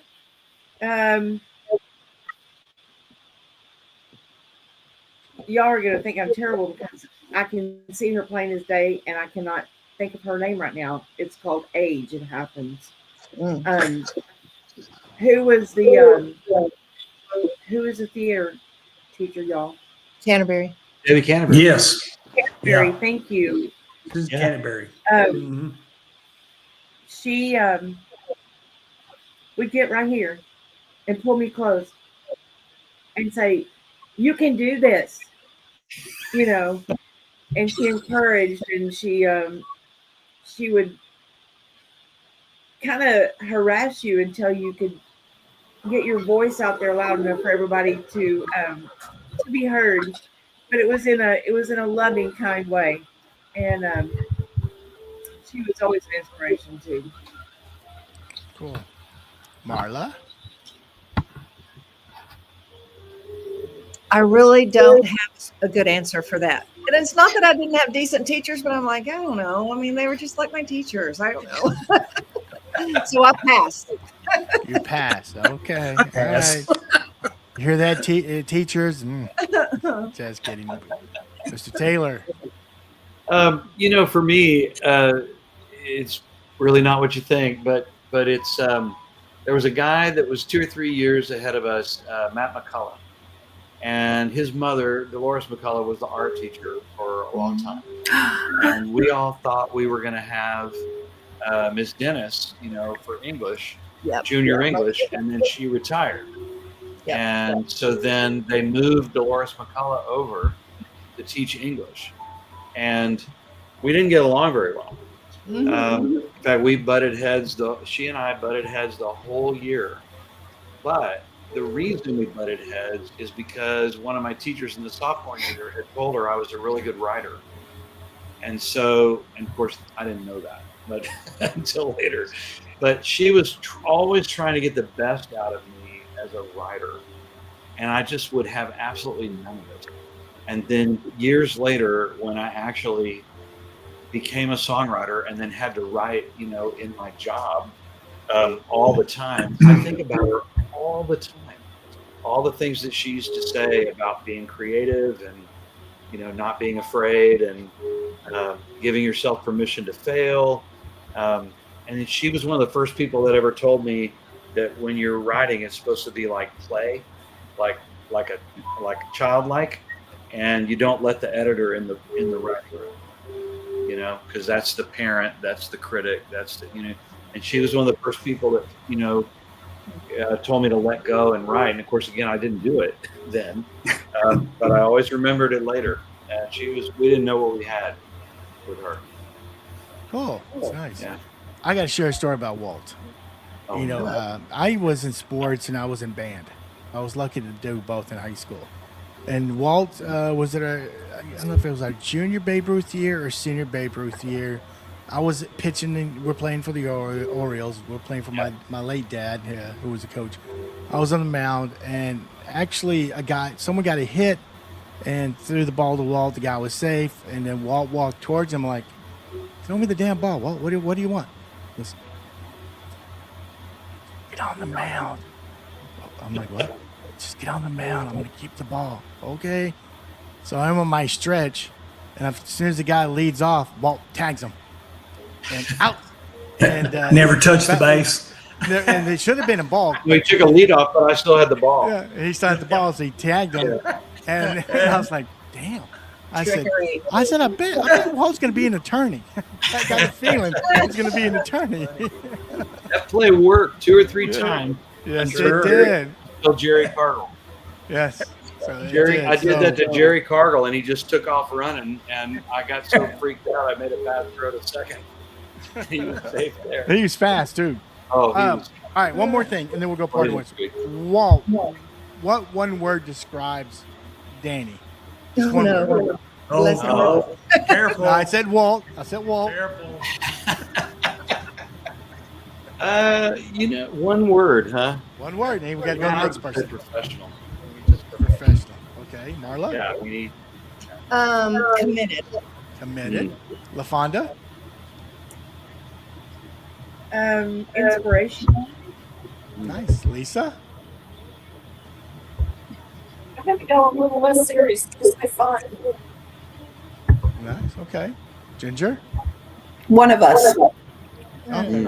Yeah, One- not one- not that's a good. word, but it was. It's close enough. It's a Yeah. phrase. Close. It's a phrase. We'll call it. And Danny, what's one word or phrase That touches describes my these heart. guys that Oh. you? Very special. That's 2 words, but I couldn't do the special without the very. Okay. Thanks, Danny. Well, thank you guys. So here's where we go into our parting words, and I'm going to start with Lisa. Please, what are your parting words? Oh, this has been great. Thanks for having us all. It's been fun. I told Walt and I were talking this morning, and I said, I have very few things I can remember, but y'all have brought back lots of great memories. So this has been fun. LaFonda. LaFonda. Oh. It's just been a blast seeing you all and remembering all the fun things and wonderful things we did. And there's a lot of things that we didn't talk about that were going through my head as well. But we'll save that for another. We could always have a But it part was two. Another coming up. podcast. Great. We could always Yeah. have a part two. No, there's So, some things we can't share, y'all, yes, we Not- can. not So, live. on the internet. you must have watched the other No, it's episodes that just- I've had. It's just been great seeing you all and seeing that 3 of you became teachers. Yeah. And Walt, an attorney, that's amazing. That I thank all of you for inviting me. Yeah. You're our Ginger? leader. Yeah. What about you, Miss Ginger? Again, what a great time. It's fun to go down memory lane, and what a great surprise to have Danny White on. That was a very great surprise, and thank you for coming and spending some time with us. That was really special. Because I kind of was wondering, like, I wonder what he's doing now, So, but yes, and Yeah. for anybody out there, if you're deciding band or choir, go to choir. Your Amen. instrument is a lot easier to practice. Yeah. Carry it with you everywhere. Exactly. Marla? I just agree with everyone else. And I think what a treat to be able to see everybody. I think I've seen all of you since we've graduated, even Danny, but I'm just really grateful to have this opportunity, not for just me to be able to say, Danny, this is what you meant to me, but all of us as representatives of, I'm sure, all of the students that you've had. And it's oftentimes it's hard to see in the moment that you're having an impact on the students that you're with. But I want to say you had a profound impact on my life. And Oh, you got to stop or I'm going to cry. You got to quit this. There's no crying on Goat Knuckle Talk. What about you, Mr. White? What's your parting words? Well, I think, Michael, you could tell that these are a special group of people, and they certainly meant a lot to me during my, I'll call them formative years, because that's certainly what they were, without a doubt. Because it's kind of interesting, like we were talking about. I had to be really careful to try to separate myself from age, because we weren't that far apart from age, and so it was like, I'll have to say, even though it was a short 2 years, we had some really special experiences together. I mean, really special experiences together. And Walt was telling me the other day when we were talking on the phone, he said, you made my first year theory course go really well. I said, well, that was the whole My hope. first year in college, the breeze. I said that was the whole hope. So those sorts of things, when you're retired and looking back are flattering. And Marla, like you said, if it, creates some lasting impressions and legacies on everybody and that sort of thing, then I did my job, Nice. Well, good. We had a comment earlier. Sherry Sutherland. Do you guys know Wykoski that? did Oklahoma. Okay. Okay. That's Do y'all my know sister. Wykoski. Oh, it's your sister. Okay. Okay. Yeah, That's my All little right. sister. but Yeah. they did it again. They did it again in. I think they did enter the Garms at one point in time. Yeah. Yeah. Because Lane Yeah. Lancaster was fairly. Yeah, I think so. It was Well, guys, my this was fun. year. Yeah, This- Leslie Limbacher was Judd Fry. Yeah. Well, we are going to have a part 2, so yeah, you guys get ready. It'll probably be 3 months. So, but That'd be awesome. I just want to say thank you to all you guys for participating. Again, this is our 71st one. We're creeping up close to 100. And Well, thank you, Michael. We appreciate you Yeah. putting all this. Oh, I wish Lisa. I know she would. She hates not being here, but she had that annual trip she made. And Walt, I want to thank you for rounding up these beautiful ladies, talented ladies, and of course finding Mr. White. And you guys made this show. And usually Lisa says our party words because her vocabulary is much better than mine. But mine is just I was a jock. Come on, so and band. We don't carry instruments with us all the time. Ginger. Yeah. But guys, thank you, and I want to wish Thank you, every one of you Michael. guys a Merry Christmas and Happy Thank you. New Year. Everybody. And Merry we'll Christmas, be. guys. And Lisa, we Yep. gotta do an officers. What do you call it? A political Student council. students to council. Yes. Yes. We got to You get should do maybe one. all the presidents or something. We'll figure it out. And Mr. White, I want you on our STS 30, our new segment for You just to bet. talk about just what you've Whenever. been doing. And we'll talk about. Then we'll have another one about bourbons. No. Yes. Fair enough. Let's do it. We can do a whole show on bourbon. There you go. I don't know much about it, so I'm going to be listening, taking notes. So, guys, thank you. And again, Thank you, Michael. happy holidays. Thanks, guys. And Great you to guys- see Bye, you. everyone. Bye. Good to see you. Love you Thanks guys. again, Love Walt. you too. Yeah. Love y'all.